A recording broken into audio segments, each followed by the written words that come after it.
병실 문이 벌컥 열린 건 자정이 넘은 시각이었어요. 양복을 입은 남자 둘이 들어섰어요. 두 분 다 들으세요. 지금 갖고 계신 것, 알고 계신 것 전부 내놓으시면 됩니다. 그러면 아무 일도 없어요. 내가 공장에서 40년을 일했어요. 협박이 무서웠으면 그때 진작 쓰러졌겠지. 남자의 눈이 차갑게 좁아졌어요. 정석은 아무 말도 하지 않았어요. 손끝 하나 떨리지 않았어요. 이놈들이 이렇게까지 나오는군. 그렇다면 우리가 제대로 건드린 거야. 이 이야기가 어디서 시작됐는지 아세요? 병원 2인실. 링거를 달고 바둑을 두던 두 노인이었어요. 끝까지 함께 해주실 분들 지금 바로 좋아요와 구독 먼저 눌러주세요. 이런 이야기 주변에 꼭 나눠주셔야 할 것 같아서요. 자, 그럼 시작할게요. 살면서 억울하고 답답했던 사연 댓글에 올려주세요. 직접 영상으로 만들어 드리겠습니다. 형광등 불빛이 유독 차가운 색이었어요. 지방 종합병원 302호 병실. 창문으로 들어오는 11월의 햇살은 얇고 기울어져 있었고 소독약 냄새와 링거액이 뒤섞인 공기가 낮게 깔려 있었어요. 정석은 눈을 뜨자마자 천장의 얼룩을 봤어요. 어제도 그 얼룩을 봤고 그제도 봤어요. 매일 아침 처음 보는 것처럼 눈에 들어왔지만 이제는 거의 오래된 친구처럼 느껴졌어요. 심장 수술을 받은 지 10사흘이 지났어요. 의사가 말했어요. 회복이 잘 되고 있다고. 정석은 고개를 끄덕였지만 딱히 기쁘지는 않았어요. 78년을 살았고 그중 40년을 회사에 쏟아부었고 이제 남은 건 이 병실 천장뿐이었으니까요. 왼쪽 손등에는 링거 바늘이 꽂혀 있었어요. 파랗게 도드라진 핏줄 위로 테이프가 반듯하게 붙어 있었어요. 정석은 오른손으로 그 테이프 끝을 무심코 만졌어요. 차가웠어요. 손끝이 시릴 만큼. 그때였어요. 에이, 또 막혔네. 옆 침대에서 목소리가 들려왔어요. 정석이 고개를 돌렸어요. 창가 쪽 침대. 거기 누워있는 남자가 천장을 향해 팔짱을 끼고 있었어요. 건장했지만 세월이 내려앉은 몸, 구릿빛 피부, 짧게 깎은 백발. 혼자 무언가를 중얼거리더니 이내 정석과 눈이 마주쳤어요. 아, 깨셨어요? 소탈한 목소리였어요. 지어낸 친절이 아니라 그냥 옆집 사람한테 말 거는 것처럼요. 어제 오셨죠? 저는 김영수라고 합니다. 폐 때문에 왔어요. 폐. 담배를 끊어야 했는데 젊어서 너무 피웠거든요. 영수는 자기 가슴을 툭툭 두드렸어요. 정석은 잠시 그를 바라봤어요. 한정석입니다. 그게 전부였어요. 더 덧붙이지 않았어요. 영수도 더 묻지 않았어요. 그 짧은 인사가 둘 사이에 어색하지 않았다는 게 이상했어요. 처음 며칠은 서로 많은 말을 나누지 않았어요. 영수는 아침 일찍 일어나서 창밖을 오래 바라보는 습관이 있었어요. 병원 마당에 심긴 은행나무 한 그루. 11월이라 잎이 거의 다 떨어졌지만 아직 몇 개가 남아 흔들리고 있었어요. 그는 그 나무를 한참 바라보다가 혼자 피식 웃곤 했어요. 무슨 생각을 하는지는 몰랐어요. 정석은 영수가 웃는 이유가 궁금하기도 했지만 묻지 않았어요. 그 대신 둘 다 책을 읽었어요. 영수는 두꺼운 무협지, 정석은 얇은 역사 에세이. 읽다가 낮잠 자고 일어나면 또 읽었어요. 점심 후엔 링거를 달고 복도를 한 바퀴 돌았어요. 처음엔 혼자씩 나갔는데 어느 날 자연스럽게 나란히 걷게 됐어요. 누가 먼저 제안한 것도 아니었어요. 그냥 그렇게 됐어요. 바둑판이 등장한 건 이번 닷새째 되던 날이었어요. 영수의 아들이 면회를 왔다가 가면서 작은 접이식 바둑판을 놔두고 갔어요. 아버지 무료하실 것 같아서요. 그 말에 영수는 무뚝뚝하게 대답했어요. 됐어. 바둑을 누구랑 두냐. 하지만 아들이 나가자마자 영수는 정석을 슬쩍 봤어요. 바둑 두실 줄 아세요? 정석이 에세이 책에서 눈을 들었어요. 조금은. 그게 두 사람의 첫 번째 대국이 시작된 순간이었어요. 영수는 예상보다 강했어요. 반면에 정석은 예상보다 더 강했어요. 첫 판은 영수가 이겼고 두 번째 판은 정석이 이겼어요. 세 번째 판은 점심 식사 때문에 중단됐어요. 오후에 이어서 합시다. 영수가 바둑판을 덮으며 말했어요.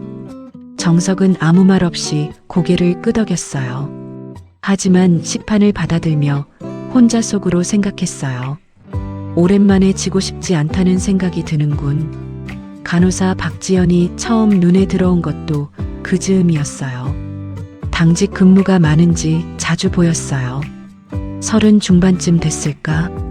조용하고 차분한 인상이었는데 일하는 손이 빠르고 정확했어요. 빠르다고 해서 거칠지 않았어요. 링거를 교체할 때도 혈압을 잴 때도 뭔가를 확인하고 기록할 때도 그 손은 늘 신중했어요. 어느 오후 정석이 잠에서 깨어났을 때 박지연이 영수의 링거를 갈고 있었어요. 영수가 말을 걸었어요. 지연 씨, 오늘도 야근이에요? 네, 오늘 빠진 분이 있어서요. 고생이 많네. 젊은 사람이 이렇게 일해도 되는 거야. 박지연이 잠깐 웃었어요. 어르신들이 잘 계셔야 저도 마음이 편하죠. 공치사처럼 들릴 수도 있는 말이었지만 이상하게 거슬리지 않았어요. 그녀의 목소리가 그랬어요. 형식적이지 않고 그냥 사실을 말하는 것처럼. 정석은 천장을 보며 그 목소리를 들었어요. 저런 사람이 있구나. 2주가 지날 무렵 두 사람 사이에 작은 습관들이 생겼어요. 아침에 창밖을 보다가 정석이 먼저 말을 걸었어요. 오늘 은행나무 마지막 잎도 지겠는데요. 영수가 바라봤어요. 그러게요. 근데 봄에 다시 피겠죠, 뭐. 그게 다였어요. 대단한 철학이 담긴 말도 아니고 위로하려는 것도 아니었어요. 그냥 나란히 창밖을 보며 나누는 말이었어요. 그런데 정석은 그 짧은 말이 유독 오래 귓가에 남았어요. 봄에 다시 피겠죠. 이상했어요. 이 나이에 이 병실에서 그 말이 위로처럼 들리다니. 점심 이후 바둑을 뒀어요. 오늘은 영수가 졌어요. 에잇, 당신 생각보다 독하네. 영수가 투덜거렸어요. 정석이 조용히 바둑돌을 걷었어요. 오래 뒀습니다. 어디서요? 잠깐 멈칫했어요. 젊었을 때 자주 뒀어요. 그게 전부였어요. 영수도 더 캐묻지 않았어요. 두 사람은 다음 대국을 위해 다시 돌을 놓기 시작했어요. 그날 저녁이었어요. 간호사가 체온을 재러 오고 링거를 확인하고 병실이 다시 조용해졌어요. 영수는 소등 직전까지 무협지를 읽다가 책을 덮고 잠들었어요. 정석은 눈을 감았지만 잠이 오지 않았어요. 링거가 떨어지는 소리가 일정한 간격으로 들렸어요. 창밖에서 바람소리가 작게 들어왔어요. 복도에서 간호사들이 낮은 소리로 무언가 이야기하다 멀어졌어요. 정석은 오른손으로 왼쪽 손등의 링거 테이프를 또 만졌어요. 차가운 감촉, 파랗게 선 핏줄. 78년. 그 긴 시간이 이 손에 다 들어있는 것 같았어요. 공장을 세우던 손, 서류에 서명하던 손, 누군가와 악수를 나누던 손, 그리고 결국 모든 것을 빼앗기고 이 병실 침대에 누운 손. 이제 다 끝난 건가? 정석은 눈을 감았어요. 아니, 아직 아닌 것 같은데. 이유는 알 수 없었어요. 그냥 이상하게 그런 생각이 들었어요. 오래 끊었던 무언가가 다시 조금씩 돌아오는 것처럼. 소등이 됐어요. 병실이 어두워졌어요. 영수의 고른 숨소리가 들려왔어요. 정석은 천장의 얼룩이 사라진 어둠을 바라보며 오늘 처음으로 느꼈어요. 오래간만에 혼자가 아닌 것 같군. 그때 복도에서 낮은 발소리가 멈췄어요. 병실 문 앞이었어요. 잠깐이었어요. 발소리는 이내 멀어졌어요. 하지만 정석은 그 발소리가 멈춘 이유를 몰랐고, 이유를 몰랐기 때문에 잊어버렸어요. 나중에 돌이켜보면 그 순간 누군가 이 병실을 처음으로 확인하러 왔던 것이었어요. 3주차가 되자 병실이 조금 달라졌어요. 처음에는 서로의 숨소리도 낯설었는데 이제는 상대방이 언제 눈을 뜨는지, 링거가 다 됐을 때 어떤 표정을 짓는지, 밥을 먹을 때 어떤 반찬을 먼저 집는지까지 자연스럽게 알게 됐어요. 말하지 않아도 아는 것들이 하나씩 쌓여갔어요. 영수는 아침마다 국을 먼저 마셨어요. 밥보다 국이 먼저였어요. 정석은 그 반대였어요. 밥 한 숟가락, 반찬 조금, 국 한 모금. 순서가 늘 일정했어요. 어느 날 영수가 그걸 보다가 말했어요. 식사가 꼭 회의 진행하듯이 체계적이네요. 정석이 숟가락을 내려놓지 않은 채 대답했어요. 오래된 버릇입니다. 어디서 생긴 버릇이에요? 또 짧은 침묵이었어요. 오래 앉아서 밥 먹을 시간이 없었거든요. 영수는 그 말을 듣고 더 묻지 않았어요. 대신 자기 국그릇을 들어 한 모금 마셨어요. 그러고는 아무렇지 않게 말했어요. 나는 공장 밥이 제일 맛있었는데, 구내식당에서 먹던 된장찌개, 그게 왜 그렇게 맛있었는지. 정석이 국을 한 모금 마셨어요. 사람이 많아서 그랬겠지요. 영수가 잠깐 멈췄어요. 그러더니 피식 웃었어요. 맞아요. 그게 맞는 말이네. 그날 오후 바둑을 두다가 처음으로 긴 이야기가 시작됐어요. 영수가 돌을 놓으면서 불쑥 말했어요. 나는 경북 출신이에요. 16에 서울 올라와서 공장 들어갔어요. 처음엔 나사 조이는 것도 몰랐는데 정석이 상대편 돌을 바라보며 들었어요. 40년을 기계랑 살았어요. 기계는 거짓말을 안 해요. 망가지면 망가진 거고 멀쩡하면 멀쩡한 거고 사람보다 낫더라고. 사람보다 낫다. 정석은 그 말을 속으로 한 번 더 되뇌었어요. 쓴웃음이 나올 뻔했지만 삼켰어요. 자녀는요? 아들 하나. 서울에서 회사 다녀요. 바쁜지 면회도 뜸하지만 뭐 바쁜 거겠지. 아내는 10년 전에 먼저 갔고요. 영수의 손이 잠깐 멈췄어요. 바둑돌을 쥔 채로. 그리고 이내 툭 내려놨어요. 그쪽은요? 정석은 돌을 고르면서 천천히 말했어요. 가족은 딸 하나. 미국에 있습니다. 자주 연락해요? 명절에. 영수가 고개를 끄덕였어요. 더 묻지 않았어요. 그 짧은 대답이 얼마나 긴 이야기를 담고 있는지 물어보지 않아도 알 것 같았으니까요. 명절에. 정석은 그 단어를 입 밖에 내고 나서 묘하게 허탈했어요. 40년을 함께 살았던 아내. 아버지 얼굴보다 회사 로고를 먼저 배웠을 딸. 그 모든 것이 명절에라는 두 글자로 요약된다는 게, 그게 내 가족이야. 바둑판을 내려다봤어요. 검은 돌과 흰 돌이 뒤엉켜 있었어요. 어느 쪽이 이기고 있는지 한눈에는 알 수 없는 국면이었어요. 며칠 뒤 영수가 조금 더 깊은 이야기를 꺼냈어요. 복도를 함께 걷다가였어요. 링거 폴대를 밀면서 나란히 걷는 두 노인. 복도 끝 창문으로 병원 마당이 보였어요. 은행나무는 이제 완전히 앙상해져 있었어요. 마지막 잎까지 다 졌어요. 영수가 그 나무를 보며 말했어요. 내가 젊었을 때 공장에 화재가 있었어요. 정석이 고개를 돌렸어요. 사람이 많이 다쳤어요.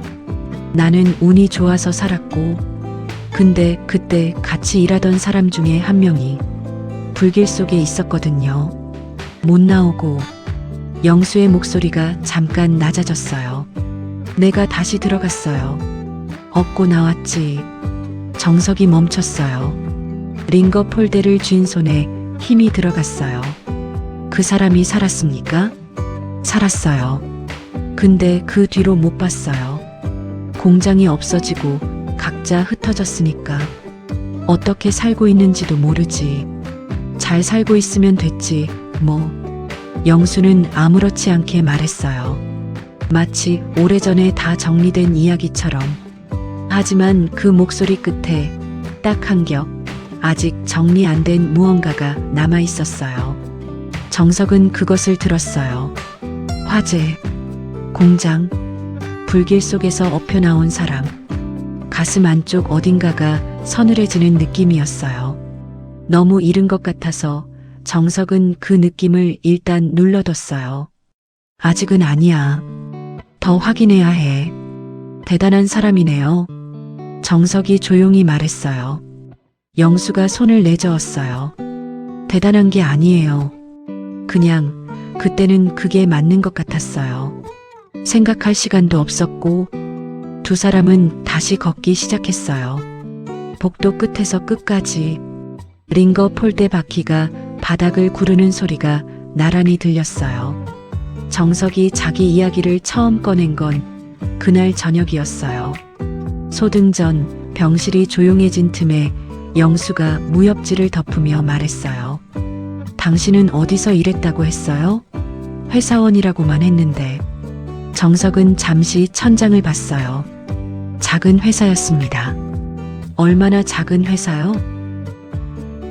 처음엔 작았어요. 영수가 고개를 기울였어요. 지금은요? 정석이 링거줄을 바라봤어요. 투명한 액체가 일정한 속도로 흘러내려왔어요. 멈추지 않고 서두르지도 않고 지금은 제 것이 아닙니다. 영수는 그 말의 무게를 느꼈는지 잠시 말이 없었어요. 빼앗겼어요? 정석이 영수를 바라봤어요. 직접적인 질문이었어요. 돌려 묻지 않고 그냥 물어보는 영수의 방식이 오히려 편했어요. 그렇습니다. 누가요? 믿었던 사람이. 짧고 건조한 대답이었어요. 하지만 그 네 글자 안에 얼마나 많은 것이 들어있는지 영수는 바로 알아들었어요. 믿었던 사람이. 영수가 천장을 보며 조용히 말했어요. 그게 제일 아프지. 예, 그게 다였어요. 더 이상 말이 없었어요. 소등이 됐어요. 병실이 어두워졌어요. 두 사람 다 한동안 잠이 들지 않았지만 서로 그 사실을 말하지 않았어요. 다음 날 아침이었어요. 박지연이 혈압을 재러 들어왔을 때 정석은 이미 창가에 앉아 있었어요. 영수는 아직 누워 있었고 눈만 뜬 채 천장을 보고 있었어요. 박지연이 영수 팔에 혈압계를 감으며 말했어요. 어르신, 어제 주무셨어요? 새벽에 제가 들렸는데 눈 뜨고 계시던데. 영수가 무뚝뚝하게 대답했어요. 나이 들면 잠이 없어. 두 분 다요? 박지연이 정석을 슬쩍 봤어요. 정석은 창밖을 보며 대답하지 않았어요. 박지연은 더 묻지 않고 혈압 수치를 기록했어요. 기록을 마치고 나가려다가 박지연이 잠깐 멈췄어요. 오늘 날씨 좋아요. 오전에 햇볕 뜨는 로비 쪽에 잠깐 나가 계셔도 좋을 것 같은데요. 말을 마치고 조용히 나갔어요. 정석이 창밖을 보다가 영수를 돌아봤어요. 나가봅시다. 영수가 몸을 일으키며 말했어요. 나도 그러려고 했어. 로비 햇살 아래 두 사람은 나란히 앉았어요. 따뜻했어요. 11월 오전의 햇살은 얇았지만 유리창을 통해 들어오는 빛이 무릎 위에 고였어요. 정석은 그 온기를 느끼며 가만히 눈을 감았어요. 오랜만이었어요. 아무것도 하지 않고 아무것도 결정하지 않고 그냥 앉아서 햇볕을 쬐는 것이. 영수가 말했어요. 이거 좋네. 공짜인데. 정석이 눈을 감은 채 대답했어요. 공짜인 게 제일 좋은 법이지요. 영수가 웃었어요. 정석도 웃었어요. 처음으로 같이 웃었어요. 그날 오후 영수가 병원 로비 한쪽에 놓인 신문꽂이 앞에서 발을 멈췄어요. 귀가 링거 폴대를 끌며 그 옆을 지나치려다가 영수의 표정을 봤어요. 굳어 있었어요. 신문을 손에 들고 있었는데 그 손이 아주 조금 떨리고 있었어요. 영수 씨? 영수가 고개를 들지 않았어요. 신문에서 눈을 떼지 못한 채 물었어요. 당신 혹시 정석그룹 알아요? 정석의 몸이 굳었어요. 왔군. 들어본 것 같기도 하고요. 최대한 평온하게 대답했어요. 하지만 손이 링거 폴대를 잡은 손이 자기도 모르게 힘을 주고 있었어요. 영수가 천천히 신문을 들어 보였어요. 경제면 한쪽의 작은 기사였어요. 제목은 이랬어요.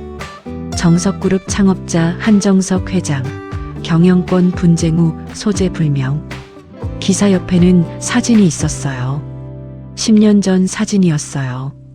지금보다 젊고 머리카락도 더 많았어요. 하지만 눈빛은 같았어요. 틀림없이 같았어요. 영수가 사진과 정석을 번갈아 봤어요. 아무 말도 하지 않았어요. 정석도 아무 말도 하지 않았어요. 로비 유리창 너머로 바람이 지나가며 앙상한 은행나무 가지를 흔들었어요. 잎 하나 없는 가지들이 서로 부딪히며 가느다란 소리를 냈어요. 한참 만에 영수가 먼저 입을 열었어요. 이 사람이 당신이에요? 정석이 영수를 바라봤어요. 부정할 수도 있었어요. 닮았을 뿐이라고, 모르는 사람이라고. 그렇게 말하면 영수는 아마 믿었을 거예요. 하지만 정석은 그러지 않았어요. 그렇습니다. 영수의 눈이 잠시 흔들렸어요. 그리고 신문을 천천히 내려놨어요. 신문꽂이에 다시 꽂지 않고 그냥 옆 의자 위에 뒤집어 놨어요. 사진이 보이지 않게. 그럼 우리 가서 바둑이나 둡시다. 그게 다였어요. 정석은 그 말을 듣고 잠깐 멈췄어요. 이 사람이 뭔가 복잡한 것들이 목구멍 위로 올라오려 했어요. 정석은 그걸 조용히 삼켰어요. 그러지요. 두 사람은 나란히 병실로 돌아갔어요. 링거 폴대 바퀴 소리가 복도에 나란히 울렸어요. 그날 저녁 소등이 된 병실에서 정석은 오래 생각했어요. 영수는 회장이라는 사실을 알고도 달라지지 않았어요. 더 깍듯하게 굴지도 않았고 더 조심스러워하지도 않았어요. 그냥 바둑이나 두자고 했어요. 40년 만에 처음이구나. 지위를 알고도 사람을 먼저 보는 사람. 정석은 천장을 보며 그 생각을 오래 붙들고 있었어요. 링거줄을 타고 투명한 액체가 조용히 흘러내렸어요. 창밖에서 바람 소리가 낮게 들어왔어요. 내가 이 사람을 믿어도 될까? 그 물음 뒤에 아주 작은 목소리로 또 다른 생각이 따라붙었어요. 벌써 믿고 있는 것 같은데. 영수는 다음날 아침에도 아무것도 묻지 않았어요. 링거를 달고 창밖을 보다가 정석이 눈을 뜨면 그냥 말했어요. 오늘 흐리네요. 정석이 천장에서 눈을 떼며 대답했어요. 그러네요. 그게 다였어요. 어제 로비에서 있었던 일은 없었던 것처럼 두 사람은 아침 식사를 받아들고 각자의 순서대로 밥을 먹었어요. 영수는 국 먼저, 정석은 밥 먼저. 하지만 정석은 알고 있었어요. 영수가 모른 척하는 게 아니라는 걸. 그냥 기다리고 있다는 걸. 이야기할 준비가 됐을 때 하면 된다는 듯이 그 특유의 소탈한 방식으로. 이 사람은 참 이상해. 정석은 숟가락을 들며 속으로 생각했어요. 나쁜 의미가 아니었어요. 오히려 그 반대였어요. 오전 회진이 끝나고 박지연이 두 사람의 차트를 확인하러 들어왔어요. 정석의 혈압을 재고 링거 속도를 확인하고 받아 적으면서 말했어요. 회장님, 오늘 주치의 선생님이 경과가 좋다고 하셨어요. 이번 주 안에 퇴원 얘기도 나올 수 있을 것 같다고. 영수가 귀를 세웠어요. 퇴원이요? 박지현이 고개를 끄덕였어요. 아직 확정은 아니에요. 검사 결과 보고 결정하실 거라서요. 정석은 차트를 바라보는 박지현의 손을 잠깐 봤어요. 그 손이 기록하는 속도가 늘 일정했어요. 급하지 않고 느리지도 않게.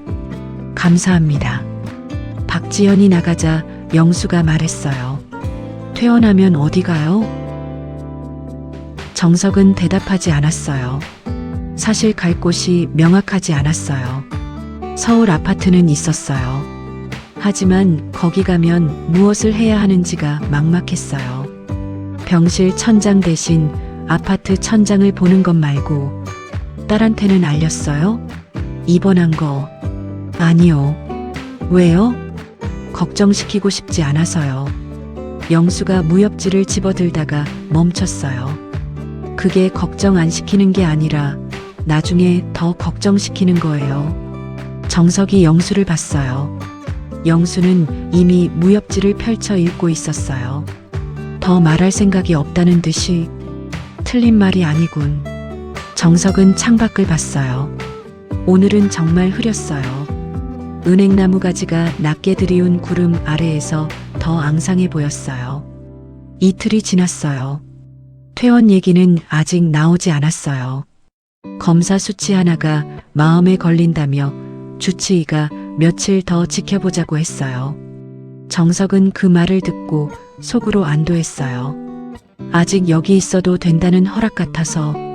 내가 이 병실을 좋아하게 됐군. 이상한 일이었어요. 평생 고급 호텔과 넓은 집에서 살았는데 소독약 냄새 나는 이 좁은 방이 편하다니. 이유는 알고 있었어요. 창가 침대에서 무협지를 읽는 사람 때문이었어요. 그날 오후 바둑을 두다가 영수가 불쑥 말했어요. 이재민이라는 사람 알아요? 정석의 손이 멈췄어요. 바둑돌을 집으려다 그대로 굳었어요. 손끝에 돌의 차가운 감촉이 느껴졌어요. 매끄럽고 단단한 표면. 왜요? 오늘 아침에 로비에서 신문 봤는데 정석그룹 기사가 또 났어요. 거기 이름이 나오더라고. 전략본부장이었다가 지금은 대표이사라고. 영수의 목소리는 담담했어요. 하지만 그 눈은 바둑판을 보는 게 아니라 정석을 보고 있었어요. 정석은 돌을 내려놨어요. 알지요.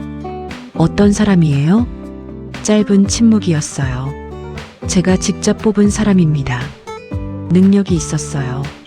사람 보는 눈이 있다고 자부했는데. 근데요? 근데 그 눈이 틀렸습니다.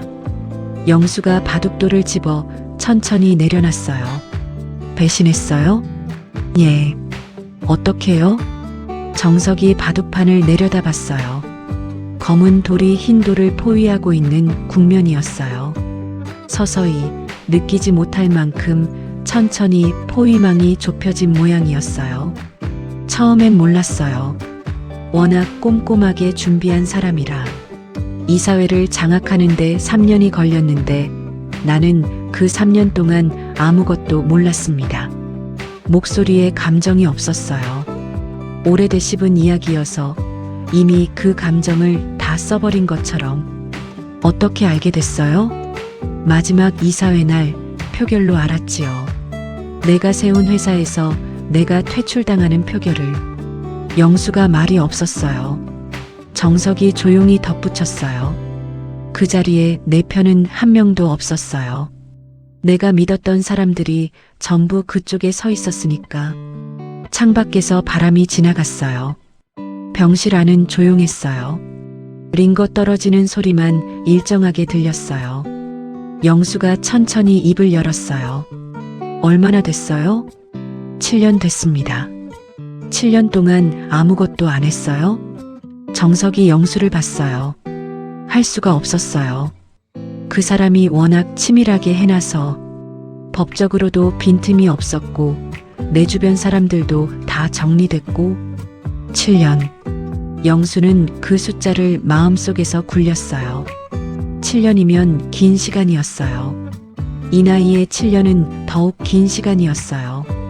그럼 지금은요? 그냥 이대로 놔둘 거예요?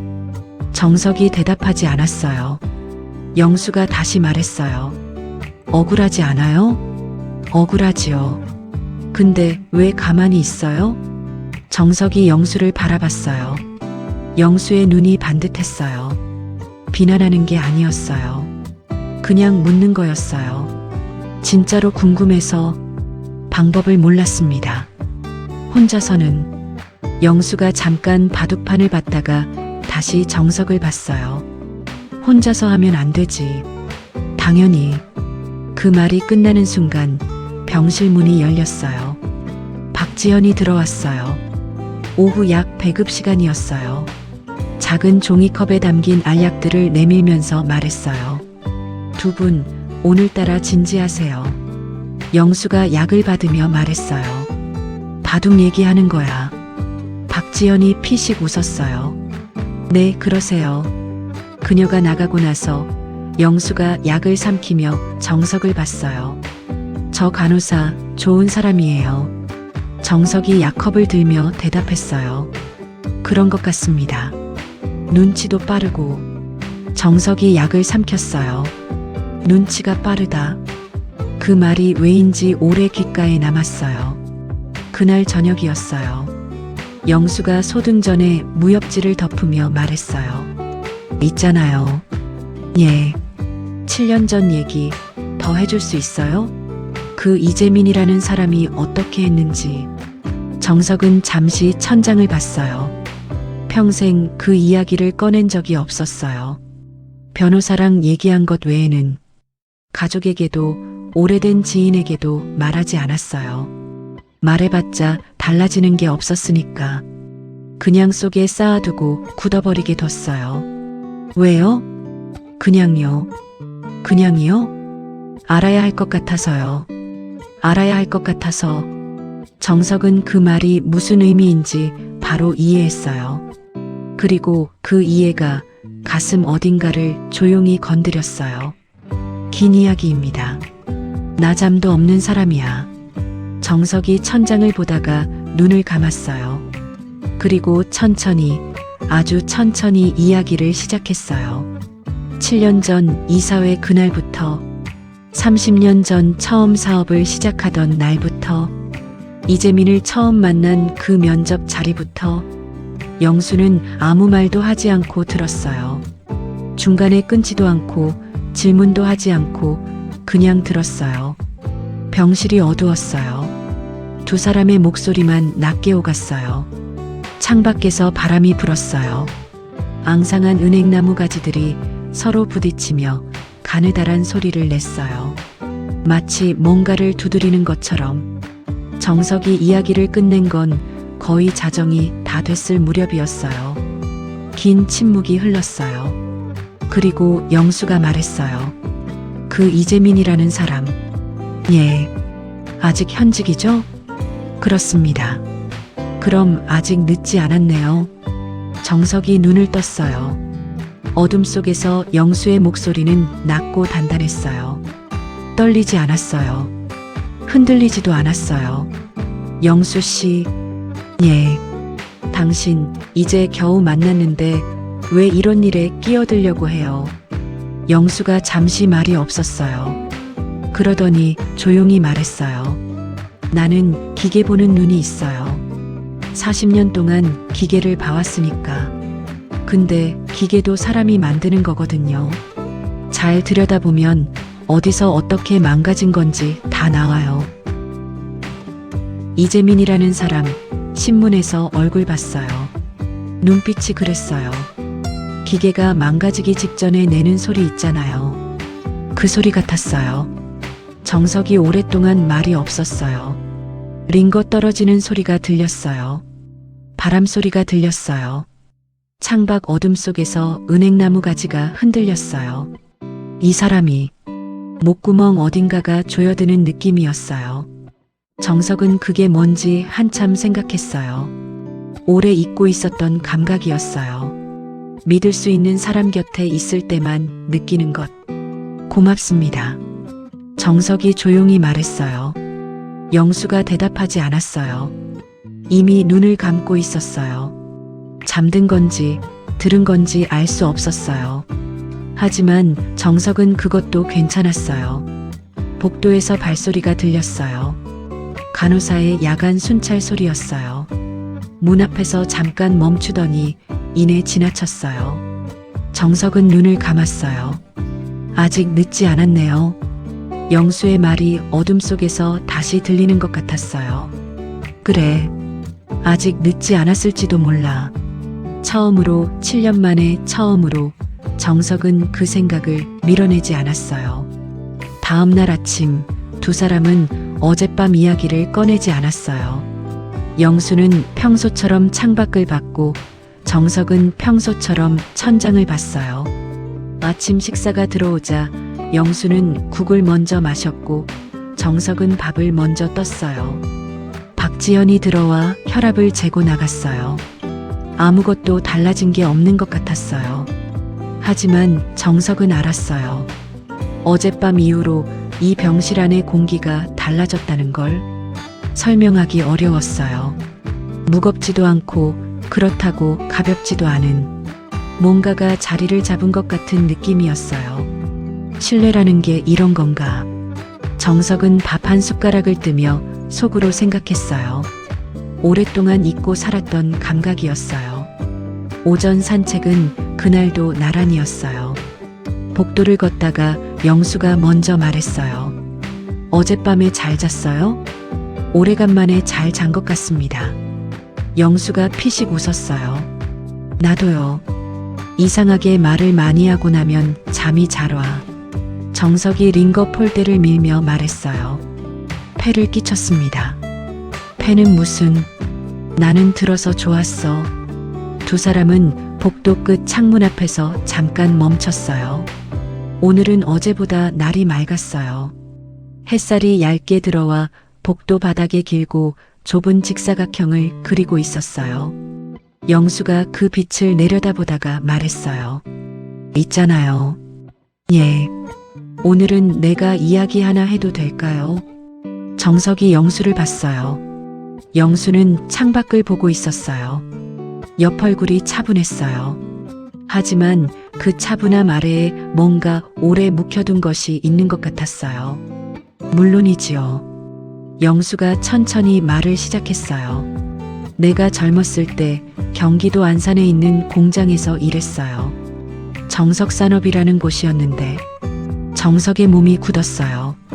정석산업. 그 이름을 입 밖에 낸 사람을 마지막으로 만난 게 얼마 만인지 기억도 나지 않았어요. 정석그룹의 모태가 된 첫 번째 공장. 지금은 이미 사라지고 없는 곳이었어요. 거기서 프레스 기계 담당이었어요. 18배 들어가서 26까지 일했으니까 딱 8년 있었네. 영수는 복도 바닥의 햇살을 보며 말했어요.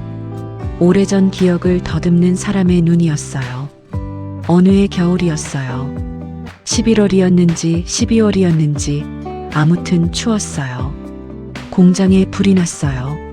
정석은 숨을 참았어요. 전기 합선이었대요. 나중에 그렇게 들었어요. 순식간에 번졌어요. 기름이 많은 데니까. 경보가 울렸고 사람들이 뛰어나오기 시작했어요.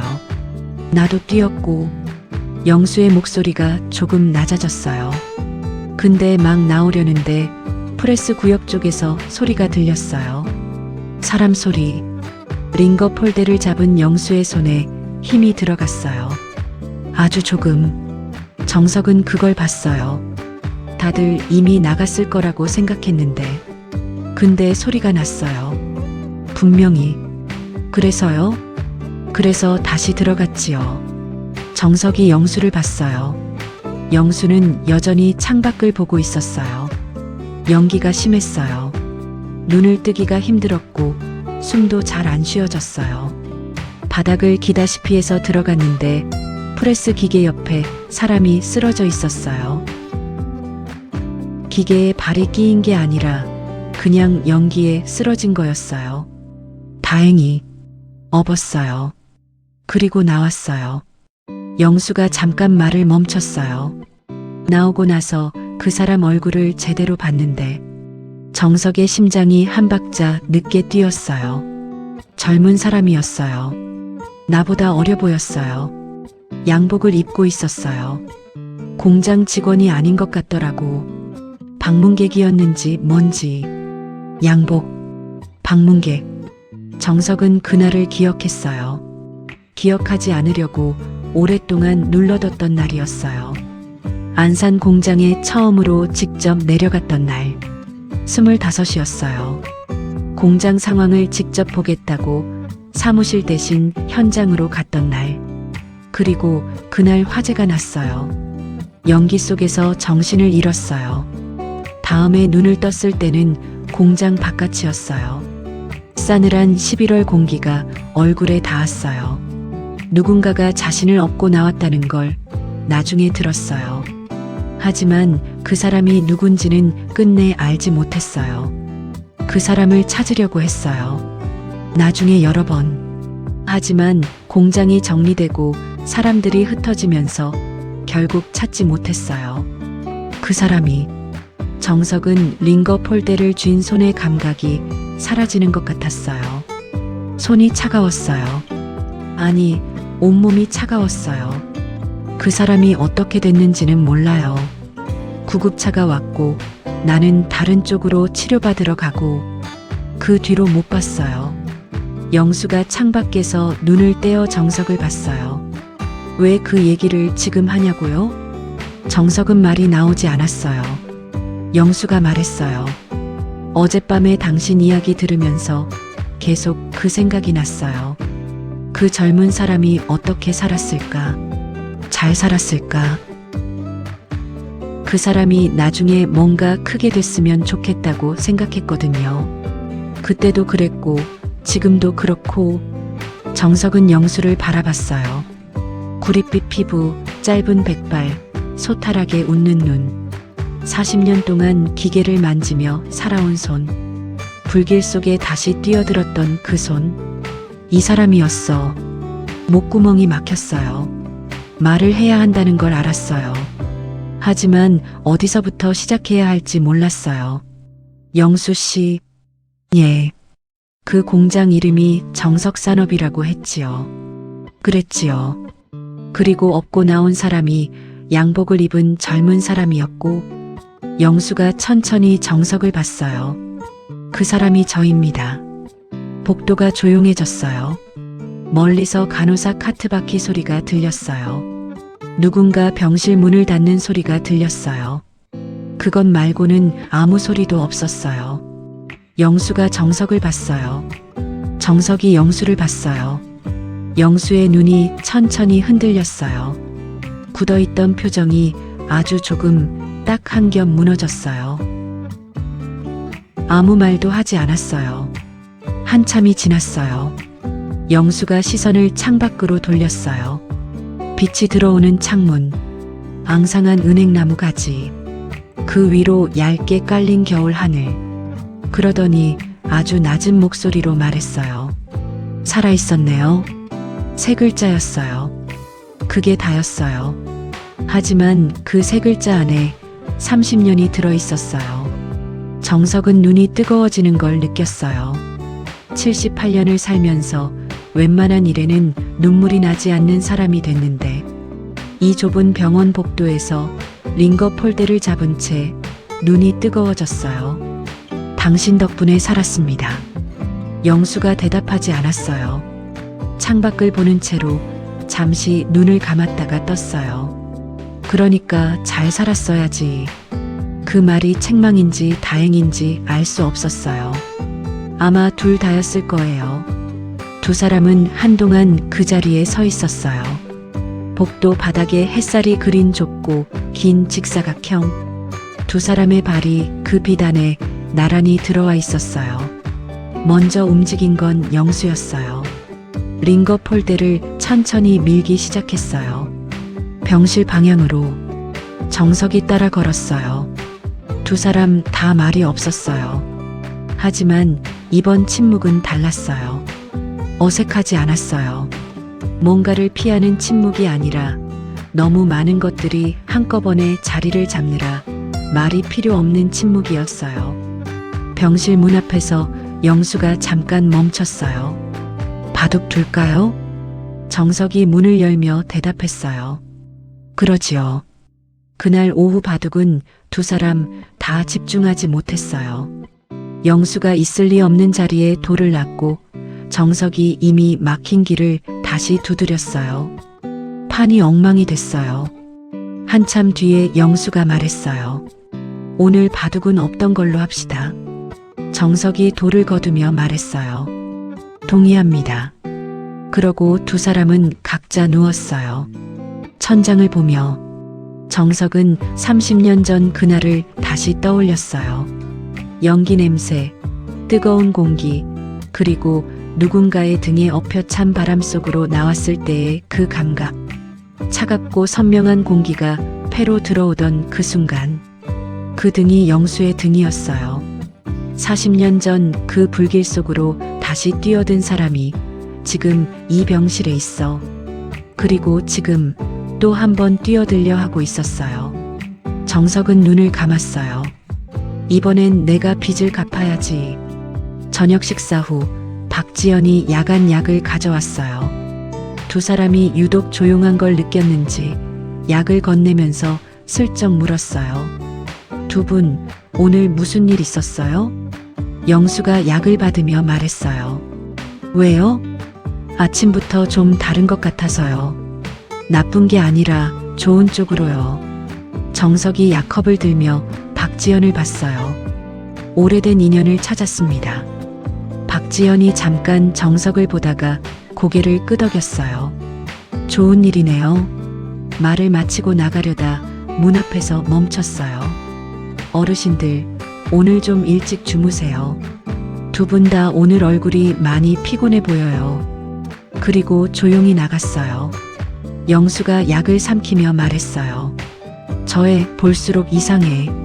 정석이 물었어요. 왜요? 너무 잘 봐. 사람을. 너무 잘 봐. 사람을. 정석은 그 말을 속으로 되뇌었어요. 그리고 박지연이 나간 문을 잠깐 바라봤어요. 이 병실 안에 있는 사람들이 어쩌면 다 연결돼 있는 건 아닐까? 그 생각이 어디서 나온 건지 알 수 없었어요. 하지만 한 번 든 생각은 쉽게 사라지지 않았어요. 소등이 됐어요. 어둠 속에서 영수가 말했어요. 정석 씨, 처음이었어요. 회장님도 아니고 한 씨도 아니고 이름을 부른 건 예. 이재민이라는 사람 어떻게 잡을 거예요? 정석이 천장의 어둠을 바라봤어요. 증거가 필요합니다. 그런데 그 증거가 회사 내부에 있어요. 꺼낼 수 있어요? 혼자서는 어렵지요. 그럼 누가 있어야 해요? 정석이 잠시 생각했어요. 내부를 아는 사람, 그리고 그것을 세상에 알릴 수 있는 사람. 기자 같은 사람이요? 예, 그런 사람이 필요합니다. 영수가 잠시 말이 없었어요. 그러더니 조용히 말했어요. 세상에 그런 사람이 없지는 않겠지요. 있겠지요. 그럼 찾으면 되겠네요. 정석이 눈을 감았어요. 찾으면 되겠네요. 말은 간단했어요. 하지만 그 간단한 말이 오랫동안 가슴 안에서 울렸어요. 7년 동안 혼자서 움츠러들어 있던 무언가가 아주 조금씩 풀리는 것 같았어요. 창밖에서 바람이 불었어요. 앙상한 은행나무 가지가 흔들렸어요. 그리고 정석은 오늘 처음으로 생각했어요. 봄에 다시 필지도 모르겠군. 영수가 처음 했던 말이었어요. 그 말이 이제야 진짜로 들렸어요. 퇴원 날짜가 잡혔어요. 주치의가 아침 회진 때 말했어요. 정석의 검사 수치가 안정됐다고. 이번 주 금요일이면 퇴원해도 된다고. 정석은 고개를 끄덕이며 감사하다고 했어요. 주치의가 나가고 나서 영수가 말했어요. 며칠 남았어요? 사흘입니다. 빠르네. 영수의 목소리가 담담했어요. 하지만 창밖으로 시선을 돌리는 속도가 조금 빨랐어요. 정석은 그걸 봤어요. 나도 그래. 정석은 링거줄을 바라봤어요. 사흘 뒤면 이 줄도 빠지고 이 병실도 떠나야 했어요. 영수는 아직 퇴원이 멀었어요. 폐 상태가 생각보다 더 오래 걸린다고 했으니까 이 사람을 두고 혼자 나가야 하는군. 그 생각이 이상하게 무거웠어요. 겨우 한 달 알고 지낸 사람인데 사흘이라는 시간이 갑자기 짧게 느껴졌어요. 그날 오후 바둑을 두면서 두 사람은 처음으로 퇴원 이후 이야기를 했어요. 나가면 어디로 가요? 영수가 돌을 놓으며 물었어요. 서울 아파트로 일단 갑니다. 거기서 혼자 있을 거예요? 당분간은요. 혼자 밥은 먹을 수 있어요? 정석이 영수를 봤어요. 영수는 바둑판을 보고 있었어요. 진지한 얼굴이었어요. 그 정도는 합니다. 아니, 그게 아니라 영수가 돌 하나를 집어들며 말했어요. 몸 추스르면서 그 이재민 건 어떻게 할 거냐고요. 정석이 잠시 생각했어요. 일단 옛날에 같이 일했던 사람들 중에 아직 연락되는 사람이 있는지 알아봐야지요. 회사 내부 상황을 알 수 있는 사람이 필요하니까. 몇 명이나 될 것 같아요? 확신할 수 없어요. 7년이 지났으니까. 영수가 돌을 내려놓으며 말했어요. 나는 여기서 할 수 있는 걸 할게요. 여기서요? 신문도 있고 TV도 있고 눈은 멀쩡하니까. 이재민 관련 기사 나오면 다 챙겨둘게요. 그리고 영수가 정석을 봤어요. 퇴원하고 나서도 연락해요. 번호 줄 테니까. 정석이 바둑돌을 고르며 대답했어요. 그러지요. 그게 두 사람이 처음으로 퇴원 이유를 약속한 순간이었어요. 거창하지 않았어요. 바둑판을 사이에 두고 링거를 달고 담담하게 나눈 약속이었어요. 다음 날 저녁이었어요. 영수가 TV를 켰어요. 저녁 뉴스 시간이었어요. 두 사람은 각자 침대에 누워서 뉴스를 봤어요. 날씨 이야기, 국제 뉴스, 경제 이야기가 차례로 나왔어요. 정석은 반쯤 듣다가 눈을 감으려던 참이었어요. 그때였어요. 뉴스 앵커의 목소리가 달라졌어요. 정석그룹의 내부 비리 의혹과 관련하여 오늘 탐사 보도가 나왔습니다. 해당 보도에 따르면 정석의 눈이 떠졌어요. 영수도 몸을 일으켰어요.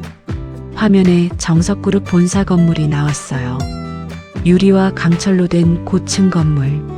정석이 30년 전 처음 털을 잡았던 곳이었어요. 이제는 이름만 같고 모든 것이 달라진 건물이었어요. 앵커가 계속 말했어요. 탐사보도 전문 매체 진실이창은 오늘 정석그룹 이재민 대표이사가 경영권 장악 과정에서 횡령 및 배임 혐의를 저질렀다는 의혹을 제기했습니다. 내부 문건 일부를 입수했다고 밝혔으며 그 순간 화면이 바뀌었어요. 기자 한 명이 카메라 앞에 서 있었어요. 40 중반쯤 됐을까? 날카로운 눈빛이었어요. 피곤해 보이는 얼굴이었지만 목소리는 단단했어요. 저희가 입수한 문건은 당시 이사회 표결 직전에 작성된 내부 보고서입니다. 이 보고서에는 주요 이사진에 대한 금전적 회유 정황이 담겨 있습니다. 기자의 이름이 자막으로 떴어요. 윤태호 기자 탐사보도팀.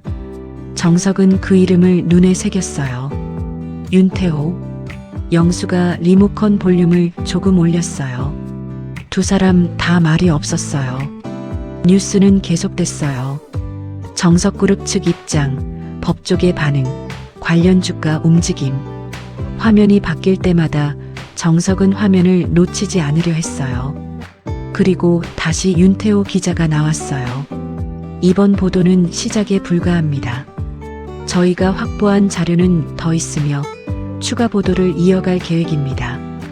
짧은 클립이 끝나고 앵커로 화면이 돌아갔어요. 영수가 TV를 껐어요. 병실이 조용해졌어요. 영수가 먼저 말했어요. 저 기자 어때요? 정석이 천장을 보며 대답했어요. 눈빛이 좋았습니다. 나도 그렇게 봤어요. 겁먹은 눈이 아니었어요. 그렇지요. 영수가 잠시 생각하다가 말했어요. 찾을 수 있겠어요? 저 기자를. 정석이 눈을 감았어요. 찾을 수 있겠어요. 어제 영수가 했던 말이 다시 들렸어요. 세상에 그런 사람이 없지는 않겠지요. 찾으면 되겠네요. 이미 나타났군. 찾을 수 있을 것 같습니다. 그날 밤 정석은 오래 잠이 들지 않았어요. 링거 떨어지는 소리를 들으며 천장을 봤어요. 윤태호라는 기자의 눈빛이 자꾸 떠올랐어요. 겁먹지 않은 눈이었어요. 하지만 그것보다 더 정석의 눈에 들어온 게 있었어요. 외로운 눈이었어요. 혼자서 싸우고 있는 사람의 눈. 정석은 그 눈을 알았어요. 오래 봐왔으니까. 거울에서 저 기자도 쉽지 않은 싸움을 하고 있군. 이틀이 지났어요. 퇴원 전날 밤이었어요. 박지현이 마지막 야간 약을 가져왔어요. 약을 건네면서 말했어요. 내일 퇴원이시네요. 몸조리 잘하셔야 해요. 신세 많이 졌습니다. 박지현이 고개를 저었어요. 아니에요. 저는 제일 한 거예요. 그녀가 영수 쪽으로 가서 링거를 확인하며 말했어요.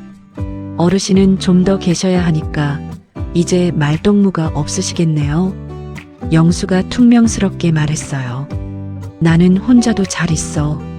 그럼요, 잘 아시죠. 박지현이 피식 웃으며 링거 속도를 조절했어요. 그리고 돌아가려다 멈췄어요. 뭔가를 잠깐 망설이는 것 같았어요. 정석은 그걸 봤어요. 지연 씨, 네, 할 말 있어요? 박지연이 정석을 봤어요. 잠시 눈이 흔들렸어요. 그러더니 조용히 말했어요. 며칠 전부터 병원 로비에 낯선 분들이 오세요. 병실 안 공기가 달라졌어요. 어떤 사람들이요? 양복 차림인데 환자 보호자 같지는 않아요. 접수를 하는 것도 아니고 그냥 앉아서 보고 가요. 무엇을 보고 가요? 박지연이 잠깐 말을 멈췄어요. 이쪽 병동을요. 정석의 손이 이불 위에서 조용히 움직였어요. 오른손이 왼손을 덮었어요. 아무것도 아닌 것처럼. 하지만 속으로는 달랐어요. 벌써 영수도 말이 없었어요. 하지만 눈이 깨어 있었어요. 박지연이 말했어요. 제가 신경 쓰는 게 과한 건지도 몰라요. 그냥 말씀드리는 게 좋을 것 같아서요. 정석이 박지연을 봤어요. 잘 말해줬습니다. 고맙습니다. 박지연이 고개를 끄덕이고 나갔어요. 문이 닫히자 영수가 말했어요. 이재민이 알아챈 것 같아요? 뉴스가 나갔으니까 촉각을 세우고 있겠지요. 내가 어디 있는지 찾아봤을 거예요. 찾았겠어요? 어렵지 않지요. 심장 수술이었으니까 의료 기록이 있을 테고. 영수가 이불을 걷으며 몸을 일으켰어요. 그럼 내일 퇴원을 서둘러야 하겠네요. 그보다 정석이 조용히 말했어요. 영수 씨가 여기 혼자 남는 게 마음에 걸립니다. 영수가 정석을 봤어요. 나는 괜찮아요. 괜찮지 않을 수도 있습니다. 그 사람들이 나만 찾는 게 아닐 수 있으니까요. 나를요? 내가 뭘 안다고. 당신이 나와 같이 있었다는 것만으로도 충분히 위험할 수 있어요. 영수가 잠시 정석을 바라봤어요. 그러더니 짧게 웃었어요. 내가 40년 동안 기계 옆에서 살았어요. 기계가 오작동하면 잘못하면 손 날아가거든요. 그러면서 살았는데 양복쟁이 몇 명이 무섭겠어요. 이 사람은 정석은 할 말을 잃었어요.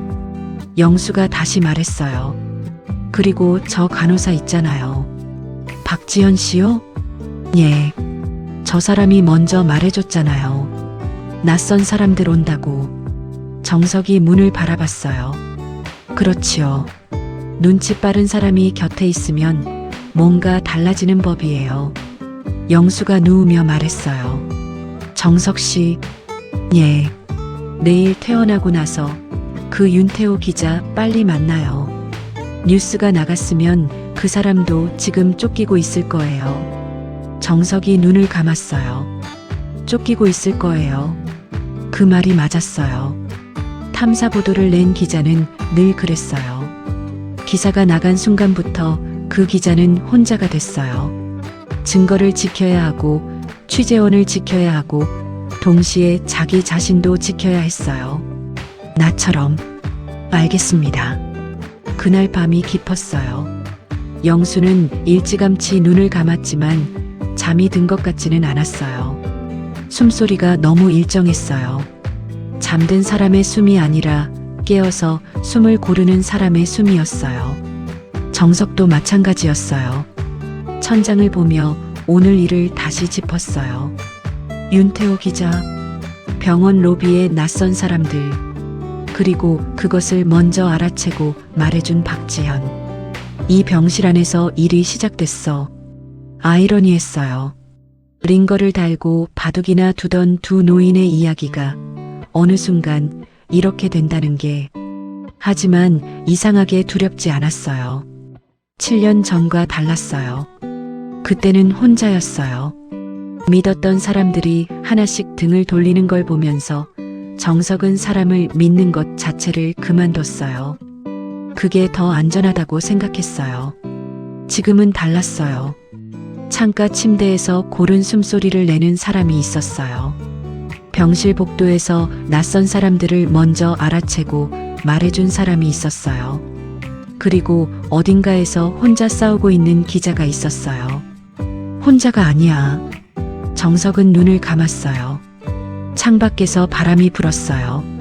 앙상했던 은행나무 가지 끝에 아주 작은 것들이 맺히기 시작하고 있었어요. 어둠 속이라 보이지 않았지만 정석은 그냥 알 것 같았어요. 봄이 오고 있었어요. 퇴원 당일 아침이었어요. 짐을 싸는 건 오래 걸리지 않았어요. 처음 올 때도 간소하게 왔으니까요. 세면도구와 옷 몇 벌, 읽다 만 에세이책. 영수가 침대에 앉아 그 모습을 봤어요. 정석이 가방을 닫으며 말했어요. 번호 줬던 거 잊지 않았지요? 내가 치매 아니야. 연락드리겠습니다. 자주는 됐고 필요할 때. 정석이 가방을 들었어요. 그리고 영수 쪽으로 걸어갔어요. 영수가 올려다봤어요. 정석이 말했어요.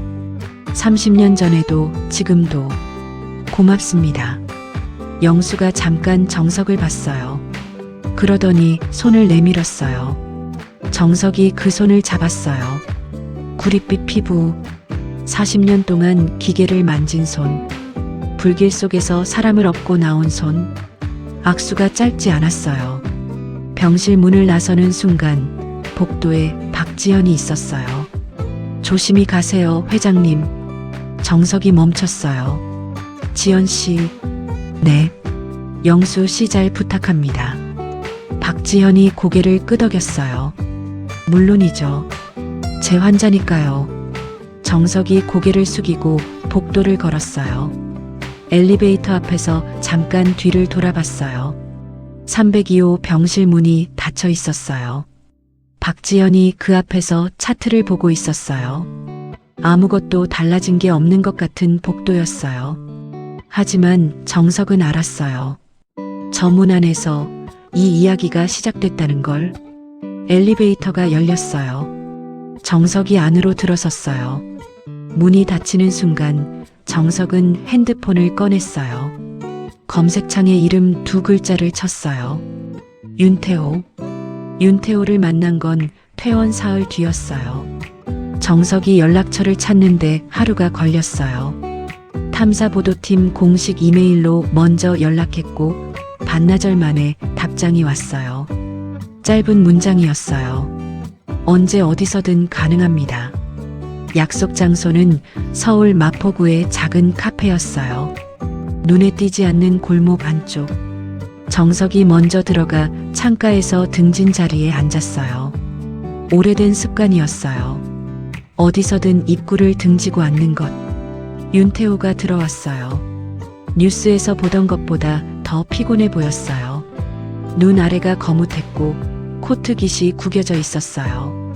하지만 눈빛은 뉴스에서 보던 것과 같았어요. 흔들리지 않는 눈. 자리에 앉자마자 말했어요. 연락 주실 줄 알았습니다. 정석이 글을 봤어요. 알았어요? 정석그룹 창업자께서 지방병원에 입원해 계신다는 걸 저도 알고 있었거든요. 찾아뵈야 하나 망설이던 참이었습니다. 정석이 커피잔을 들었어요. 왜 망설였어요? 윤태호가 잠시 테이블을 봤다가 정석을 봤어요. 솔직히 말씀드리면 이 취재가 어디까지 갈 수 있을지 아직 확신이 없어서요. 회장님을 끌어들였다가 더 위험하게 만들 수도 있으니까요. 이 사람 괜찮군. 자기 이익을 먼저 말하지 않았어요. 상대방의 위험을 먼저 말하는 기자였어요. 내가 먼저 연락했습니다. 위험은 내가 감수하는 거지요. 윤태호가 정석을 잠시 바라봤어요. 그러더니 가방에서 파일 하나를 꺼냈어요. 현재까지 확보한 자료입니다. 보시겠습니까? 파일 안의 내용은 생각보다 많았어요. 이사회 표결 전후의 내부 문건, 주요 이사진에게 흘러간 금전 흐름 일부, 이재민 명의로 된 페이퍼 컴퍼니 2곳. 정석은 천천히 읽었어요. 한 장 한 장. 오래전 기억들이 올라왔어요. 이 서명이 누구 것인지, 이 결제 번호가 어느 사안의 것인지 설명 없이 알 수 있었어요. 30년 동안 직접 만들었던 시스템이었으니까. 이걸 어떻게 구했어요? 내부 제보입니다. 그분 신변 보호 때문에 더 이상은 말씀드리기 어렵고요. 알겠습니다. 정석이 마지막 장을 덮었어요. 이것만으론 부족해요. 저도 압니다. 이재민이 이사회를 장악한 핵심 증거가 빠져 있어요.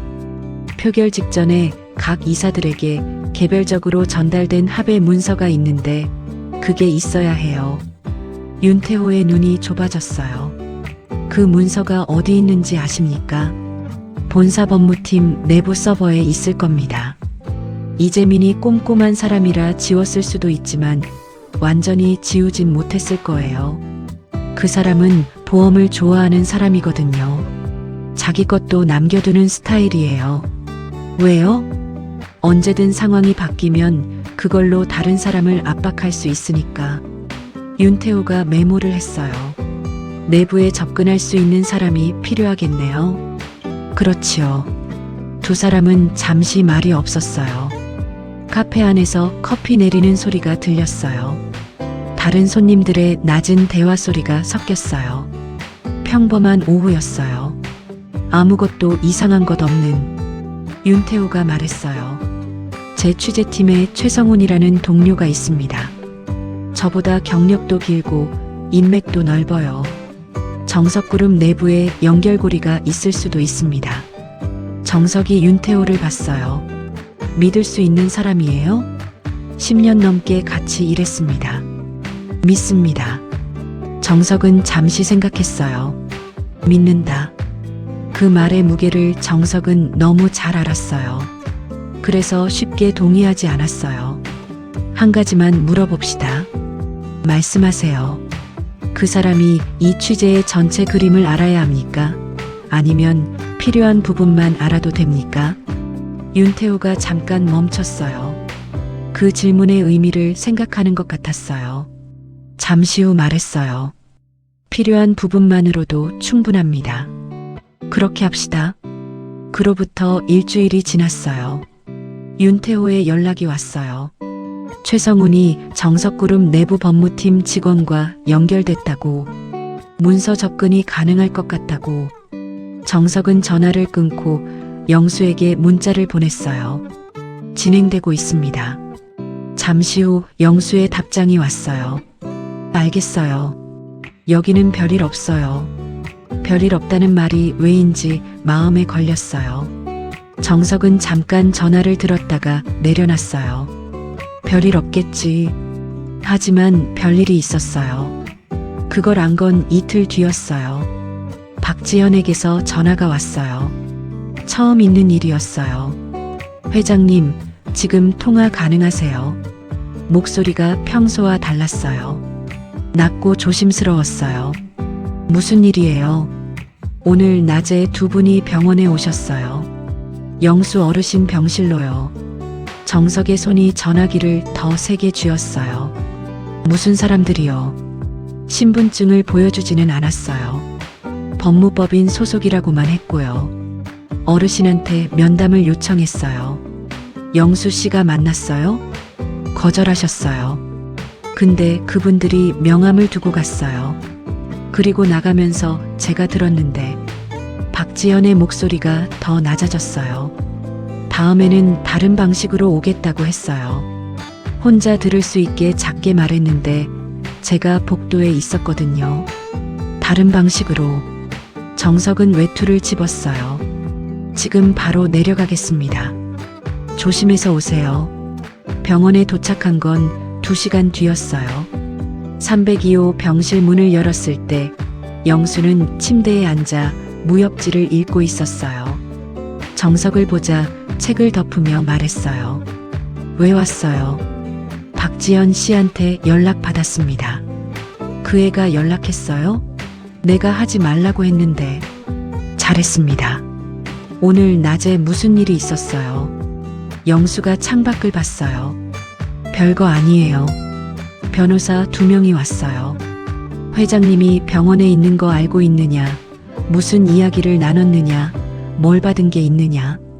그런 거 물어봤어요. 뭐라고 했어요? 모른다고 했지. 바둑 상대였을 뿐이라고. 정석이 의자를 끌어당겨 앉았어요. 믿었겠어요? 믿든 말든. 영수가 무협지를 다시 집어들며 말했어요. 내가 모른다고 하면 모르는 거지.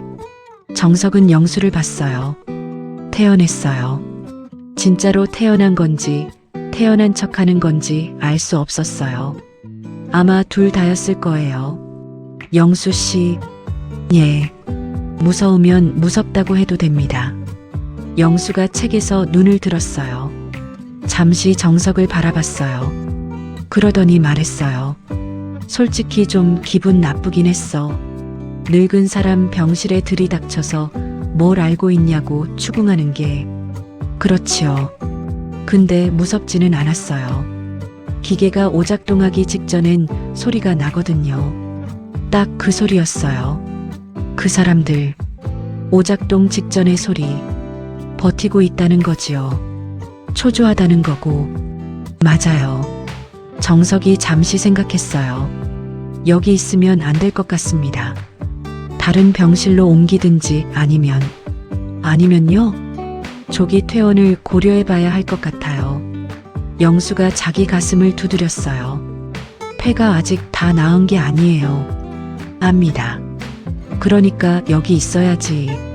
나 때문에 겁먹지 말아요. 나는 괜찮아. 그때 병실 문이 열렸어요. 박지연이 들어왔어요. 정석을 보고 잠깐 눈이 마주쳤어요. 말없이 고개를 끄덕였어요. 링거를 확인하고 기록하면서 박지연이 조용히 말했어요. 오늘 낮에 오셨던 분들 퇴근 시간 이후에 다시 왔다 갔어요. 2사람이 박지연을 봤어요. 병실 앞까지 왔다가 그냥 갔어요. 제가 눈이 마주쳤는데 모른 척하고 가더라고요. 영수가 말했어요. 뭘 확인하러 온 거겠지. 아마 그럴 거예요. 박지연이 기록을 마치고 2사람을 번갈아 봤어요. 제가 괜한 걱정을 하는 건지 모르겠는데요. 정석이 말했어요. 아니에요. 정확하게 보고 있습니다.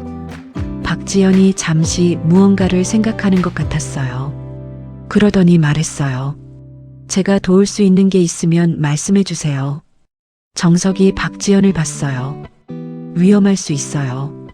저는 매일 위험한 사람들 곁에 있어요. 박지연이 담담하게 말했어요. 그게 제 일이에요. 그날 밤 윤태호에게서 연락이 왔어요. 목소리가 달랐어요. 전화를 받는 순간 느꼈어요. 무슨 일이에요? 최성훈이 연결해준 법무팀 직원. 갑자기 연락이 끊겼습니다. 정석이 창가에 섰어요. 서울밤 풍경이 창 너머로 펼쳐져 있었어요. 불빛이 많았어요. 그 많은 불빛 중에 어딘가에서 누군가가 움직이고 있었어요. 언제부터요? 오늘 오후부터요. 그리고 윤태호의 목소리가 낮아졌어요. 저희가 보관하고 있던 자료 일부가 없어졌습니다. 없어졌습니다. 정석은 눈을 감았어요. 외부에서 접근한 거예요? 아니면 내부에서 접근한 겁니다. 외부 해킹 흔적이 없어요. 저희 팀만 아는 경로로 들어온 거예요. 내부. 그 말이 공기 중에 무겁게 떠 있었어요. 최성훈 씨는 지금 어디 있어요? 긴 침묵이었어요. 연락이 안 됩니다. 정석은 전화기를 쥔 손을 내려다봤어요. 파랗게 선 핏줄, 차가운 손끝. 또 이렇게 됐군. 7년 전 이사회 날이 스쳐갔어요. 믿었던 사람들이 하나씩 다른 쪽에 서 있던 그날. 그 익숙한 배신의 냄새가 전화기 너머에서 풍겨왔어요. 하지만 이번엔 달랐어요. 7년 전엔 혼자였어. 지금은 아니야. 태호 씨. 예. 지금 어디 있어요? 사무실입니다. 거기 있으면 안 됩니다. 지금 당장 나와요. 자료를 더 확인해야. 자료는 나중에 복구할 수 있어요. 사람은 못 복구합니다. 짧은 침묵이었어요. 알겠습니다. 짐 최소화하고 저한테 연락하면서 이동해요. 중요한 자료는 클라우드에 올렸어요? 일부는요. 일부라도 다행이에요. 전화를 끊고 정석은 창가에 섰어요. 최성훈. 윤태호가 10년 넘게 믿었다고 했던 사람. 정석은 그 이름을 처음 들었을 때부터 뭔가 걸렸어요. 물어볼 수 없었어요. 윤태호가 믿는다고 했으니까. 그 믿음을 먼저 흔들고 싶지 않았어요. 하지만 역시 그랬군. 이재민의 방식이었어요. 주변을 먼저 파고드는 것. 중심을 직접 치지 않고 가장 가까운 사람을 먼저 건드리는 것. 정석은 그 방식을 뼛속으로 알았어요. 그 방식에 당한 사람이었으니까. 다음 날 새벽이었어요. 영수에게 문자를 보냈어요. 상황이 복잡해졌습니다. 조심해요. 잠시 후 답장이 왔어요.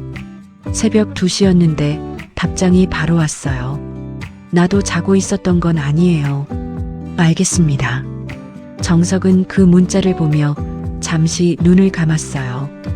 이 사람도 알고 있었군.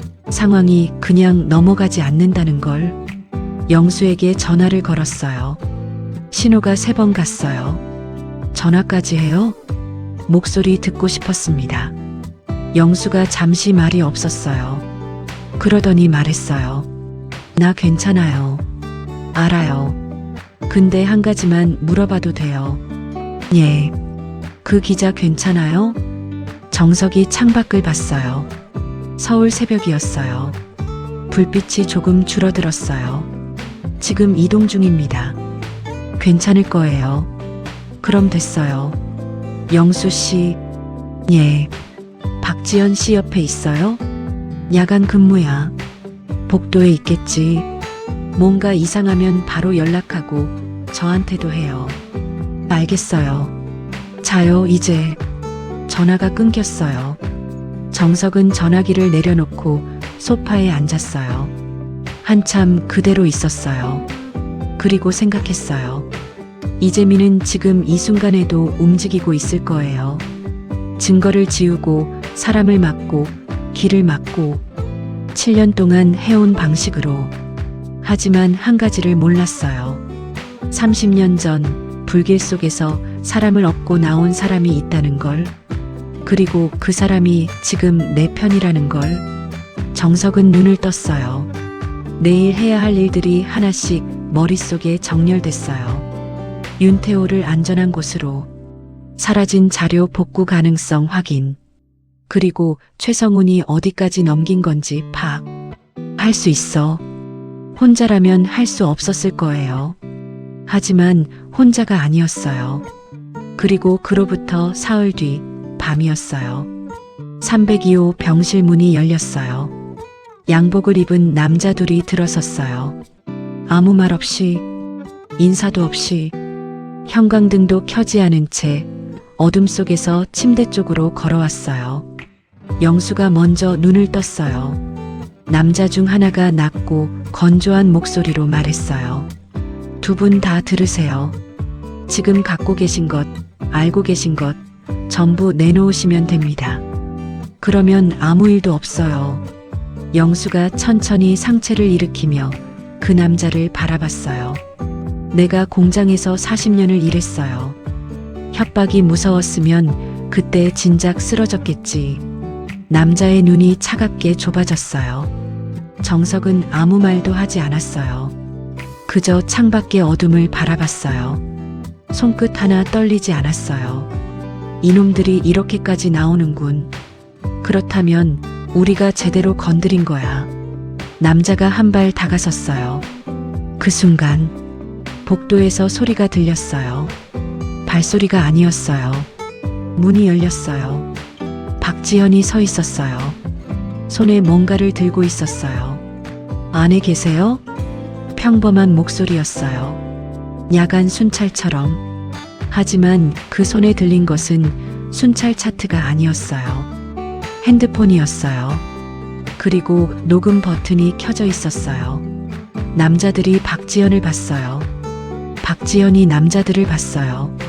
아무도 움직이지 않는 몇 초였어요. 이 순간을 이 사람이 지키고 있었군. 정석은 그 생각을 하며 처음으로 입가에 힘을 풀었어요. 아무도 움직이지 않는 시간이 있었어요. 병실 안에 4사람이 있었어요. 양복 입은 남자 둘, 침대 위에 2 노인. 그리고 문 앞에 선 박지현. 형광등은 꺼져 있었어요. 복도 불빛이 문틈으로 가늘게 들어왔어요. 그 빛 속에서 박지현의 얼굴이 보였어요. 떨고 있지 않았어요. 손도 목소리도. 남자 중 하나가 박지현 쪽으로 걸어갔어요. 뭡니까, 당신? 야간 당직 간호사입니다. 환자분들 상태 확인하러 왔어요. 지금 몇 시인 줄 알아요? 병원은 24시간이에요. 남자가 박지현의 손에 들린 핸드폰을 봤어요. 그거 꺼요. 병원 내 응급 연락용입니다. 규정상 항상 켜두게 돼 있어요. 거짓말이 아니었어요. 사실이었어요. 하지만 그 핸드폰 화면 위쪽 빨간 점은 녹음 중이라는 표시였어요. 남자는 그걸 알아채지 못했거나 알아챘어도 확신하지 못했어요. 남자가 박지현 앞에 섰어요. 키 차이가 컸어요. 박지현이 올려다봤어요. 눈이 흔들리지 않았어요. 환자 확인했으면 나가요. 두 분 다 괜찮으신지 여쭤봐야 해요. 박지현이 남자를 지나쳐 영수 쪽으로 걸어갔어요. 링거를 확인하는 척 손을 뻗으며 낮게 말했어요. 영수가 들을 수 있을 만큼만. 어르신, 불편하신 데 있으세요? 영수가 박지현을 봤어요. 그 눈에 무언가 스쳐갔어요. 없어. 다 괜찮아. 박지현이 정석 쪽으로 갔어요.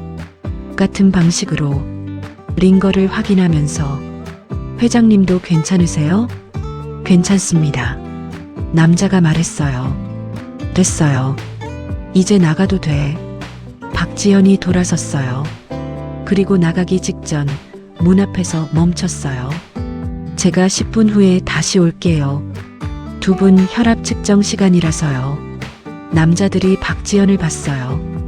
박지현이 그 눈을 정면으로 받았어요. 병원 규정이에요. 그리고 나갔어요. 문이 닫혔어요. 남자들이 다시 2 노인을 봤어요. 한 명이 정석 침대 쪽으로 가까이 왔어요. 낮게 말했어요. 회장님, 저희는 법무법인 소속입니다. 정석그룹 이재민 대표이사의 위임을 받았고요. 알고 있습니다. 지금 회장님이 관여하고 계신 일 그만두시는 게 좋습니다. 어떤 일이요? 모르시는 척 하실 필요 없습니다. 정석이 남자를 봤어요. 차분하게. 나는 태어난 환자입니다. 몸 추스르러 병원에 온 것뿐이에요. 환자분 따님이 미국에 계시죠? 잘 지내고 계시던데. 정석의 눈이 달라졌어요. 달라졌지만 겉으로는 표가 나지 않았어요. 수십 년 동안 이 사회에서 버려진 얼굴이었어요. 흔들리는 것을 보여주지 않는 법을 아는 얼굴. 하지만 속으로는 달랐어요. 딸을 건드리겠다는 거야. 영수가 말했어요. 지금 협박하는 거요? 남자가 영수를 봤어요. 어르신은 관계없는 분이시니 상관하지 않으셔도 됩니다. 내가 관계없는지 없지 않은지는 내가 결정해요. 영수 씨, 정석이 낮게 말했어요. 영수가 정석을 봤어요. 정석이 눈으로 말했어요. 괜찮습니다. 내가 합니다. 정석이 남자를 봤어요. 전달하고 싶은 말이 있으면 변호사를 통해 공식적으로 연락해요. 이런 방식은 서로에게 좋지 않습니다. 회장님이 관여 중인 취재 중단시키면 됩니다. 그러면 아무 일도 없어요. 따님도 주변 분들도 영수를 보는 거였어요. 정석은 그 말이 끝나는 순간 이상하게 마음이 고요해지는 걸 느꼈어요. 두려움이 사라진 게 아니었어요. 두려움은 있었어요. 하지만 그 아래에 훨씬 단단한 무언가가 자리를 잡고 있었어요. 7년 전엔 이 말 한마디에 무너졌겠지. 돌아가요. 정석이 말했어요. 회장님, 더 할 말 없습니다. 남자들이 서로 눈을 마주쳤어요. 그때 문이 열렸어요. 박지현이었어요. 혈압계를 들고 있었어요. 그리고 그 뒤에 야간 경비원이 서 있었어요.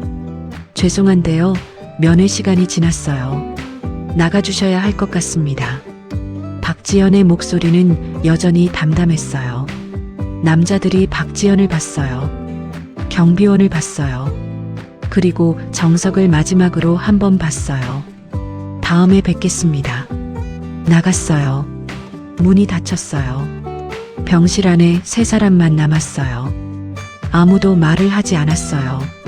잠시 영수가 먼저 말했어요. 다음에 또 오겠다는 게 빈말이 아니겠지. 빈말 아니지요. 박지현이 혈압계를 내려놓으며 말했어요. 녹음했어요. 두 사람이 박지현을 봤어요. 아까부터요. 들어오기 전부터 켰어요. 정석이 말했어요. 들어오기 전부터요? 복도에서 목소리가 들렸거든요. 박지현이 핸드폰을 꺼냈어요. 전부 담겼을 거예요. 따님 얘기, 주변 분들 얘기 다. 병실 안이 조용했어요. 이 사람이, 정석은 박지현을 봤어요. 30 중반, 야간 당직 간호사, 매일 이 병동 복도를 걷는 사람. 평범했어요. 하지만 이 순간만큼은 전혀 평범하지 않았어요. 위험한 짓을 했습니다. 제 환자 보호하는 게 위험한 짓이면 뭐 어쩔 수 없죠. 영수가 말했어요.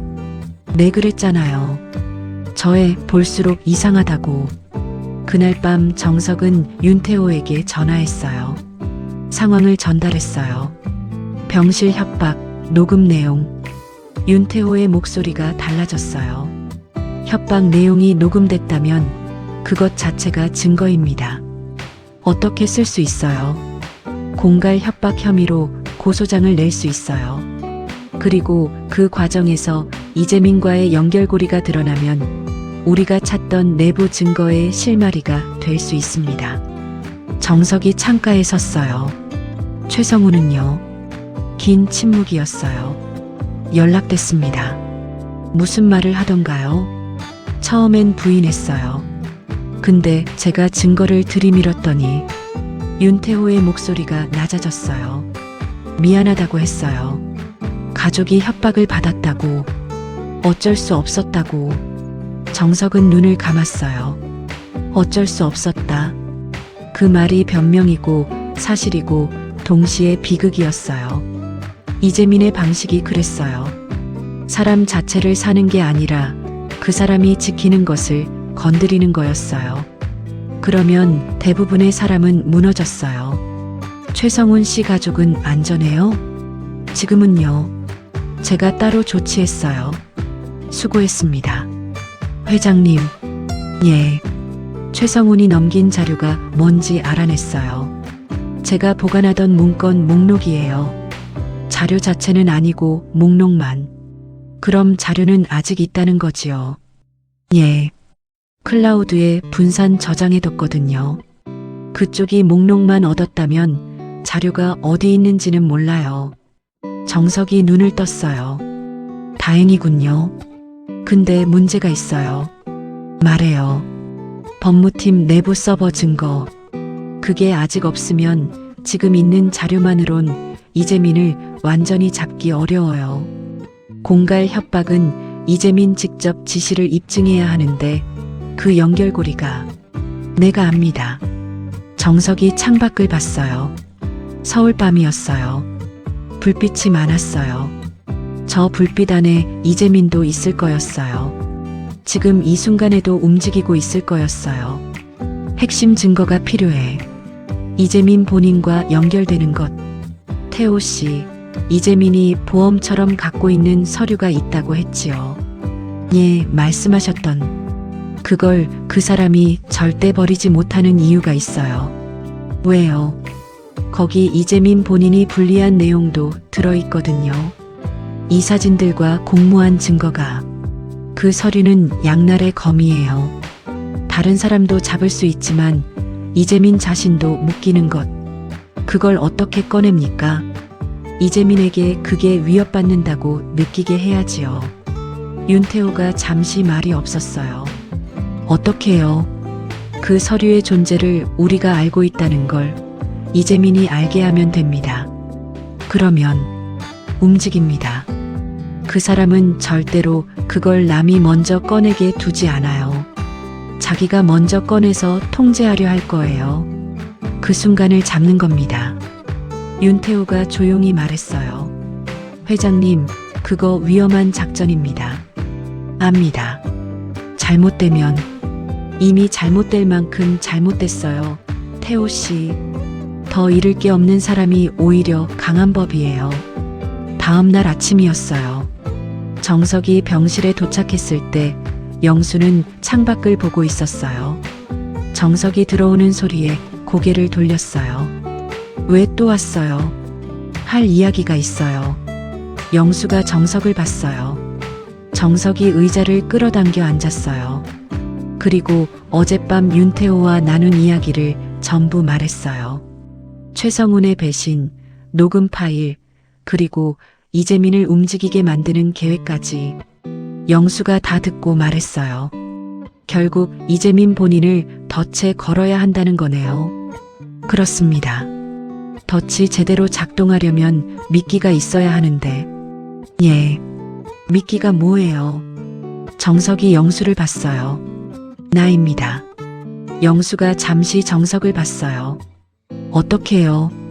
내가 직접 이재민을 만나겠다고 연락합니다. 그 서류의 내용을 알고 있다고. 공개하기 전에 먼저 만나고 싶다고. 그러면 이재민이 움직이겠지요. 그 서류를 내가 어떻게 알고 있는지 확인하러. 그리고 그 과정에서 반드시 서류를 꺼낼 거예요. 자기가 먼저 통제하려고. 그 순간 잡는다. 예. 영수가 창밖을 봤어요. 은행나무였어요. 앙상했던 가지 끝에 작은 것들이 맺혀 있었어요. 아주 여린 것들이.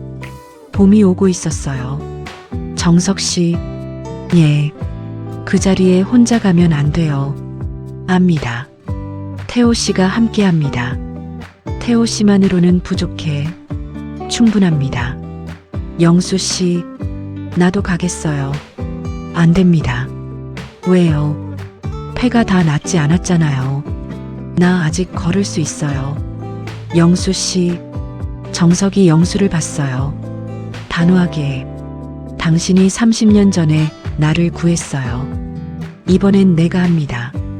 영수가 정석을 봤어요. 한참 봤어요. 그러더니 말했어요. 그러면 조건이 있어요. 말해요. 박지연이 녹음한 거 미리 안전한 곳에 복사해둬요. 그리고 영수가 서랍을 열었어요. 안에서 봉투 하나를 꺼냈어요. 이거 정석이 봉투를 받았어요. 뭐예요? 병원 로비에서 그 변호사들 두고 간 명함 있었잖아요. 그 사람들 뒷조사했어요. 정석이 영수를 봤어요. 어떡해요? 내 아들한테 부탁했어요. 서울서 회사 다닌다고 했지. 그 회사가 법무법인이야. 덕분에 알아낼 수 있었어. 봉투 안에 종이 몇 장이 들어 있었어요. 법무법인 소속 변호사들의 수입 내역 일부, 그리고 그 법무법인과 이재민의 연결관계. 이 사람이 이걸. 정석은 종이를 내려다봤어요. 손이 떨렸어요. 감추려 했지만 영수가 봤어요. 괜찮아요? 괜찮습니다. 괜찮지 않았어요. 눈이 뜨거웠어요. 이 병실에서 링거를 달고 누워있는 이 사람이 혼자서 이걸 준비하고 있었다는 게 고맙습니다. 됐어요. 이기고 와요. 정석이 봉투를 접어 넣었어요. 그날 오후 세 사람이 병실에 모였어요. 정석, 윤태호, 그리고 박지현. 윤태호가 봉투 안에 자료를 보더니 말했어요. 이게 있으면 달라집니다. 법무법인과 이재민의 직접 수임 관계가 증명되면 어젯밤 협박이 이재민의 지시였다는 연결고리가 생겨요. 박지현이 말했어요. 녹음 파일이랑 이거 같이 쓸 수 있겠네요. 예. 그리고 회장님 계획대로 이재민이 서류를 꺼내는 순간까지 잡으면. 윤태호가 잠시 말을 멈췄어요. 끝납니다. 병실이 조용했어요. 창밖으로 3월의 햇살이 들어왔어요. 얇지만 전보다 따뜻한 빛이었어요. 은행나무 가지 끝에 여린 것들이 그 빛 안에서 조금씩 움직이고 있었어요. 영수가 말했어요. 언제 움직여요? 내일입니다. 영수가 고개를 끄덕였어요. 그럼 오늘 밤은 잘 자요. 아무도 웃지 않았는데 이상하게 병실 안 공기가 가벼워졌어요. 이틀 뒤였어요. 이재민이 움직였어요. 정석이 연락을 넣은 지 채 하루도 안 됐어요. 예상대로였어요. 그 서류의 존재를 정석이 언급하는 순간 이재민은 버틸 수가 없었어요. 장소는 서울 강남의 한 호텔 로비였어요. 정석이 먼저 도착해 있었어요. 이재민이 들어왔어요. 50대 초반, 반듯한 외모, 비싼 양복. 하지만 그 눈 안에 무언가가 있었어요. 차갑게 억누르고 있지만 그 아래에서 조급함이 들끓고 있었어요. 영수가 했던 말이 떠올랐어요. 기계가 오작동하기 직전에 내는 소리. 이재민이 자리에 앉으며 말했어요. 오랜만입니다, 회장님. 그렇군요. 많이 편찮으셨다고 들었어요. 걱정했습니다. 걱정했습니다. 7년 전 이 사람이 표결에서 자기 손을 들던 순간이 떠올랐어요. 정석은 그 기억을 눌렀어요. 고맙군요. 근데 오늘은 그 얘기하러 온 게 아니지요. 이재민이 미소를 지웠어요. 말씀하세요. 그 서류 있지요. 7년 전 이사회 전날 각 이사들에게 개별적으로 전달된 합의 문서. 이재민의 눈이 달라졌어요. 아주 짧은 순간이었어요. 하지만 정석은 그걸 놓치지 않았어요. 있군. 아직도 갖고 있어. 무슨 말씀인지 모르는 척할 필요 없어요. 그 서류에 당신 이름도 있다는 거 나도 알고 당신도 알지요. 이재민이 잠시 말이 없었어요. 그러더니 조용히 말했어요. 그걸 어떻게 알 수 있는 방법은 많아요. 이재민이 손을 테이블 위에 올렸어요. 손가락으로 테이블을 가볍게 두드렸어요. 생각하는 사람의 손짓이었어요. 원하는 게 뭡니까? 원하는 건 없어요. 회장님, 다 드러나는 거예요. 그냥 내가 원하든 원하지 않든. 이재민의 얼굴이 굳었어요. 그 서류가 나오면 당신도 편하지 않아요. 거기 당신 이름도 있으니까. 나는 잃은 게 이미 다 있어요. 더 잃을 게 없는 사람이 더 강한 법이에요. 이재민이 정석을 봤어요. 오래 봤어요. 그러더니 안쪽 재킷에 손을 넣었어요. 그 순간이었어요. 호텔 로비 한쪽에서 윤태호가 일어섰어요. 카메라를 들고 있었어요. 그 옆에 낯선 남자가 있었어요. 검사실 소속이라는 걸 정석은 알았어요. 윤태호가 사전에 연결해둔 사람이었어요. 이재민이 굳었어요. 손이 재킷 안에 들어간 채로 꺼내도 됩니다. 정석이 조용히 말했어요. 어차피 지금이 마지막 기회니까. 이재민이 정석을 봤어요. 그리고 윤태호를 봤어요. 그리고 검사실 사람을 봤어요. 손이 재킷에서 천천히 나왔어요. 그 손에 봉투가 들려 있었어요.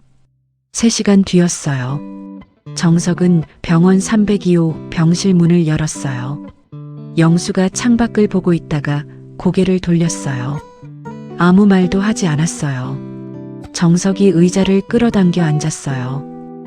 그리고 조용히 말했어요. 나왔습니다. 서류가. 영수가 정석을 봤어요. 이재민이 직접 꺼냈어요? 예. 검사실에서 받았고요? 예. 영수가 다시 창밖을 봤어요. 은행나무였어요. 3월의 햇살 아래 가지 끝에 여린 것들이 이제 제법 선명해져 있었어요. 연두색이 돌기 시작했어요. 한참 만에 영수가 말했어요. 수고했어요. 정석이 눈을 감았어요. 그 2글자가 이상하게 오래 울렸어요. 복도에서 발소리가 들렸어요. 박지현이 문을 열었어요. 2 사람을 번갈아 보더니 말했어요. 표정을 보니까 알겠네요. 그리고 조용히 웃었어요. 병실 안으로 3월의 햇살이 길게 들어왔어요. 이재민이 구속된 건 그로부터 2달 뒤였어요. 검찰이 움직이는데 시간이 걸렸어요. 압수수색이 있었고 소환 조사가 있었고 이재민 측 변호인단의 방어도 있었어요. 쉽게 끝나지 않았어요. 하지만 끝났어요. 윤태호의 탐사 보도가 연속으로 나갔어요. 녹음 파일, 법무법인 수임 내역, 그리고 이재민이 직접 꺼낸 봉투 안의 서류.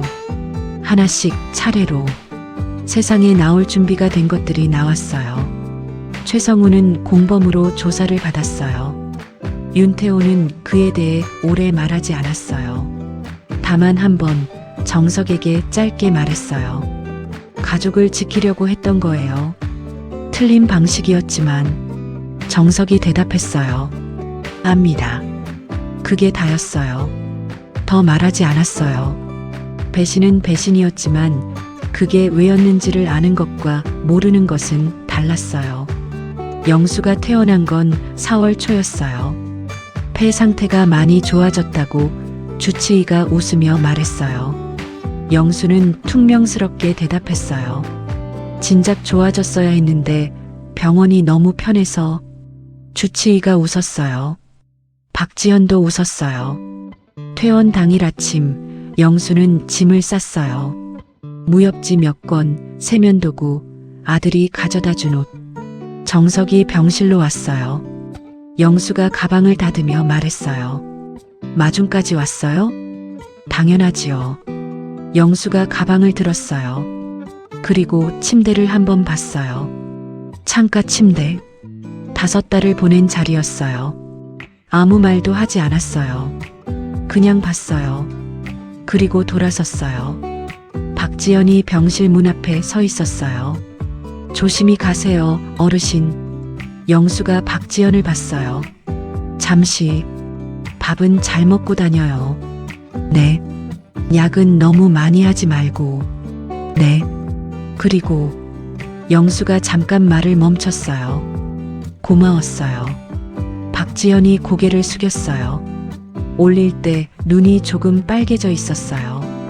영수가 복도로 나섰어요. 정석이 나란히 걸었어요. 엘리베이터까지 걸어가는 복도에서 영수가 말했어요. 생각해보니까, 나 여기 올 때 죽으러 온 것 같았는데. 정석이 영수를 봤어요. 폐가 그 정도였어요? 몸도 몸이고, 그냥 이제 다 됐다 싶었거든요. 아내도 없고, 아들은 바쁘고, 내가 더 있어봤자 뭐가 있나 싶고. 엘리베이터 앞에서 영수가 멈췄어요. 근데 옆 침대에 당신이 왔어.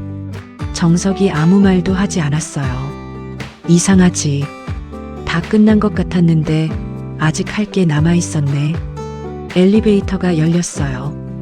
두 사람이 들어섰어요.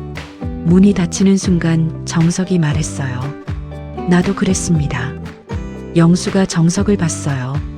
7년 동안 그냥 사는 것만 했어요. 살아있는 거랑 사는 게 다른 건데 그걸 잊어버리고 있었어요. 엘리베이터가 내려갔어요. 두 사람 다 더 말하지 않았어요. 할 말을 다 한 것 같았어요. 병원 정문 앞이었어요. 4월의 햇살이 따뜻했어요. 얇지 않았어요. 진짜 봄 햇살이었어요. 피부에 닿는 온도가 달랐어요. 겨울 내내 기다렸던 그 온도였어요. 병원 마당의 은행나무. 연두색이었어요. 가지마다 여린 잎들이 돋아나 있었어요. 11월의 마지막 잎을 떨구고 앙상하게 겨울을 버텼던 그 나무였어요. 영수가 그 나무를 봤어요. 봄에 다시 핀다고 했지. 예, 그랬지요. 맞았네. 정석이 그 나무를 봤어요. 처음 이 병원에 왔던 11월이 떠올랐어요. 기울어진 햇살, 떨어지는 은행잎, 소독약 냄새. 그때는 이 나무가 이렇게 될 줄 몰랐어요. 그때는 많은 것을 몰랐어요. 정문 옆에 벤치가 있었어요. 오래된 나무 벤치였어요. 페인트가 군데군데 벗겨져 있었어요. 두 사람은 자연스럽게 거기 앉았어요. 누가 먼저 제안한 것도 아니었어요. 그냥 그렇게 됐어요. 4월의 햇살이 무릎 위에 고였어요. 따뜻했어요. 한참 말이 없었어요. 영수가 먼저 말했어요. 이재민 어떻게 될 것 같아요? 구속 기소됐으니까 재판 가겠지요. 오래 걸릴 거예요. 실형 받겠어요? 변호인단이 쉽게 포기 안 할 거예요. 하지만 정석이 잠시 멈췄어요. 증거가 너무 많아요. 본인이 직접 꺼낸 서류까지 있으니까. 영수가 고개를 끄덕였어요. 정석그룹은요. 이사회 재구성 절차가 진행 중이에요. 내가 다시 돌아가는 건 아니고. 왜요? 이미 지난 거니까요. 정석이 햇살 속에서 눈을 가늘게 떴어요. 내가 원하는 건 회사를 되찾는 게 아니었어요. 처음부터. 그럼 뭐였어요? 정석이 잠시 생각했어요. 내가 만든 것들이 제대로 된 사람 손에 가는 것. 그리고 이재민이 그 자리에 있으면 안 된다는 것. 그거였어요. 됐네요, 그럼. 됐지요. 두 사람이 잠시 말이 없었어요. 바람이 불었어요. 은행나무 잎들이 흔들렸어요. 연두색 잎들이 햇살 속에서 반짝였어요. 영수가 말했어요. 근데 있잖아요. 예. 솔직히 말하면. 말해요. 영수가 벤치 등받이에 기대며 말했어요. 다 끝나고 나니까 이상하게 허하네요. 정석이 영수를 봤어요. 나도요. 왜 그런 거예요? 이겼는데. 이겼으니까 그런 거겠지요. 영수가 정석을 봤어요. 무슨 소리야, 그게. 싸우는 동안엔 싸우는 게 이유가 돼요. 근데 싸움이 끝나면 그 다음이 뭔지 다시 생각해야 하잖아요. 영수가 잠시 생각하더니 말했어요. 그 다음이 없으면요? 찾으면 되지요. 쉽게 말한다. 어렵게 말해봤자 어차피 찾아야 하는 거니까요. 영수가 헛웃음을 쳤어요. 정석도 조용히 웃었어요. 발소리가 들렸어요. 두 사람이 돌아봤어요. 윤태호였어요. 그리고 그 옆에 박지연이 있었어요. 퇴근복 차림이었어요. 야간 근무가 끝난 모양이었어요. 윤태호가 두 사람을 보며 말했어요. 여기 계셨네요. 연락드리려 했는데. 앉아요. 영수가 벤치 옆자리를 손으로 툭툭 쳤어요. 네 사람이 벤치 주변에 모였어요. 윤태호는 벤치에 앉았고 박지연은 그 옆에 섰어요. 햇살이 네 사람 위로 고르게 내려앉았어요. 윤태호가 말했어요. 오늘 추가 보도 나갔어요. 최성훈이 넘긴 자료 목록, 그리고 그게 어떻게 활용됐는지까지. 이재민 측 법무법인 해체 수순 밟고 있고요. 수고했습니다. 아니요. 윤태호가 정석을 봤어요. 회장님이 수고하셨죠. 다 같이 한 거지요. 박지연이 말했어요. 저는 녹음만 했는데요. 영수가 말했어요. 녹음이 얼마나 중요한 건데. 박지연이 웃었어요. 잠시 네 사람이 말이 없었어요. 벤치 앞으로 병원 출입문이 열리고 닫혔어요. 사람들이 들어오고 나갔어요. 환자복을 입은 사람, 보호자 같은 사람, 의료진. 각자의 이유로 이 병원에 오는 사람들이었어요. 영수가 그 사람들을 보다가 말했어요. 있잖아요. 세 사람이 영수를 봤어요. 우리 어떻게 만났는지 생각해보면. 어떻게요? 나는 폐 때문에 왔고 정석 씨는 심장 때문에 왔고 영수가 윤태호를 봤어요. 태호 씨는 취재 때문에 왔고 지연 씨는 여기서 일하고. 그러네요. 근데 여기서 이렇게 됐잖아요. 박지연이 말했어요. 인연이 그런 거 아닐까요? 어디서 시작될지 모르는 거. 영수가 은행나무를 봤어요. 그러네. 인연이 그런 거지. 윤태호가 먼저 일어섰어요. 저 다음 취재 준비해야 해서요. 또 힘든 거 하려고요? 윤태호가 웃었어요. 그게 제 일이니까요. 정석이 윤태호를 봤어요. 태호 씨, 예. 최성훈 씨, 잘 된다고 믿어요. 윤태호가 잠시 정석을 봤어요. 그 눈 안에 많은 것들이 스쳐갔어요. 배신, 상처, 그리고 그럼에도 남아있는 것들. 노력해 볼게요. 인사를 하고 걸어갔어요. 병원 정문을 나서는 그 뒷모습이 들어올 때보다 조금 가벼워 보였어요. 박지현도 일어섰어요. 저도 가봐야 해요. 잠 좀 자야 하니까. 영수가 말했어요. 잘 자요. 두 분도요. 박지연이 걸어가다 멈췄어요. 돌아봤어요. 어르신, 왜? 저한테 밥 잘 먹으라고 하셨잖아요. 그랬지. 저도 어르신한테 드릴 말씀 있어요. 뭔데? 박지연이 잠깐 웃었어요. 좋은 사람들 곁에 오래 계세요. 그리고 돌아서서 걸어갔어요. 영수가 그 뒷모습을 보다가 말했어요.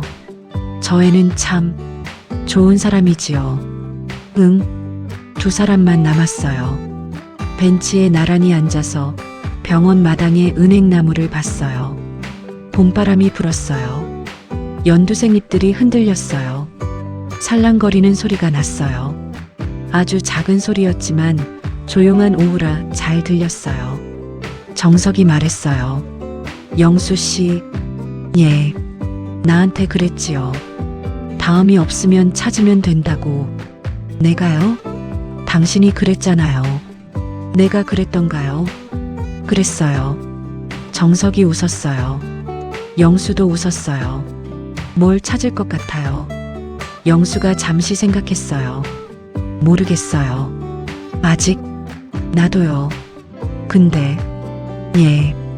영수가 은행나무를 봤어요. 급하지는 않아요. 이제, 정석이 그 말을 들으며 눈을 감았어요. 4월의 햇살이 눈꺼풀 위로 내려앉았어요. 따뜻했어요. 링거 바늘이 꽂혔던 손등에도 심장 수술 자국이 있는 가슴에도 같은 온도의 햇살이 고였어요. 급하지 않아. 78년을 살면서 항상 급했어요. 다음 결정, 다음 사업, 다음 위기. 멈추면 뒤처진다고 생각했어요. 멈추는 법을 몰랐어요. 지금 이 벤치에서 처음으로 멈춰도 괜찮다는 걸 알았어요.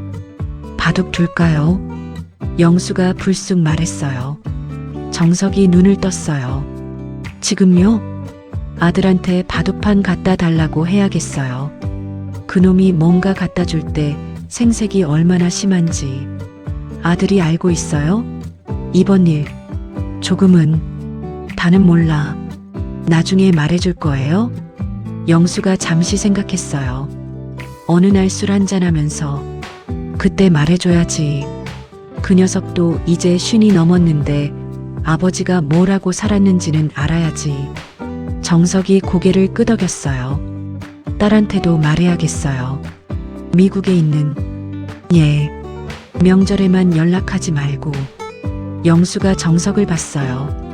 잘할 수 있겠어요? 모르겠어요. 정석이 솔직하게 말했어요. 하지만 해야지요. 안 하면 안 될 것 같으니까. 그거면 됐어요. 바람이 한번 크게 불었어요. 은행나무 잎들이 한꺼번에 흔들렸어요. 살랑이던 소리가 잠깐 크게 났다가 다시 조용해졌어요. 정석이 그 나무를 봤어요. 11월에 처음 봤을 때 이미 잎이 다 져가고 있었어요. 앙상 한 가지만 남았던 나무. 영수가 말했었어요. 봄에 다시 피겠죠, 뭐. 그 말이 위로처럼 들렸던 날이 지금 그 나무는 연두색이었어요. 봄에 다시 폈구나. 정석은 눈을 가늘게 떴어요. 나무가 말하는 것 같았어요. 아무 말도 안 했지만 겨울을 버티면 이렇게 된다고. 앙상하게 버티면 이렇게 된다고. 알았어. 영수가 일어섰어요. 가요. 밥이나 먹으러. 어디요? 아무데나. 밥 먹을 데가 없겠어요. 정석도 일어섰어요. 두 사람이 벤치를 떠났어요. 병원 정문을 나서며 나란히 걸었어요. 링거 폴대도 없었어요. 병원복도 아니었어요. 그냥 두 노인이 봄 햇살 아래 걸었어요. 골목으로 꺾이기 직전 정석이 말했어요. 영수 씨, 왜요? 30년 전에도 고맙고 지금도 고맙습니다. 영수가 걸으면서 대답했어요. 됐어요. 밥이나 사요. 정석이 웃었어요. 그러지요. 두 사람의 발소리가 봄 골목 안으로 멀어졌어요. 하늘이 맑았어요. 은행나무 잎이 바람 속에서 흔들렸어요. 세상이 아직 돌아가고 있었어요. 좋은 사람들 덕분에.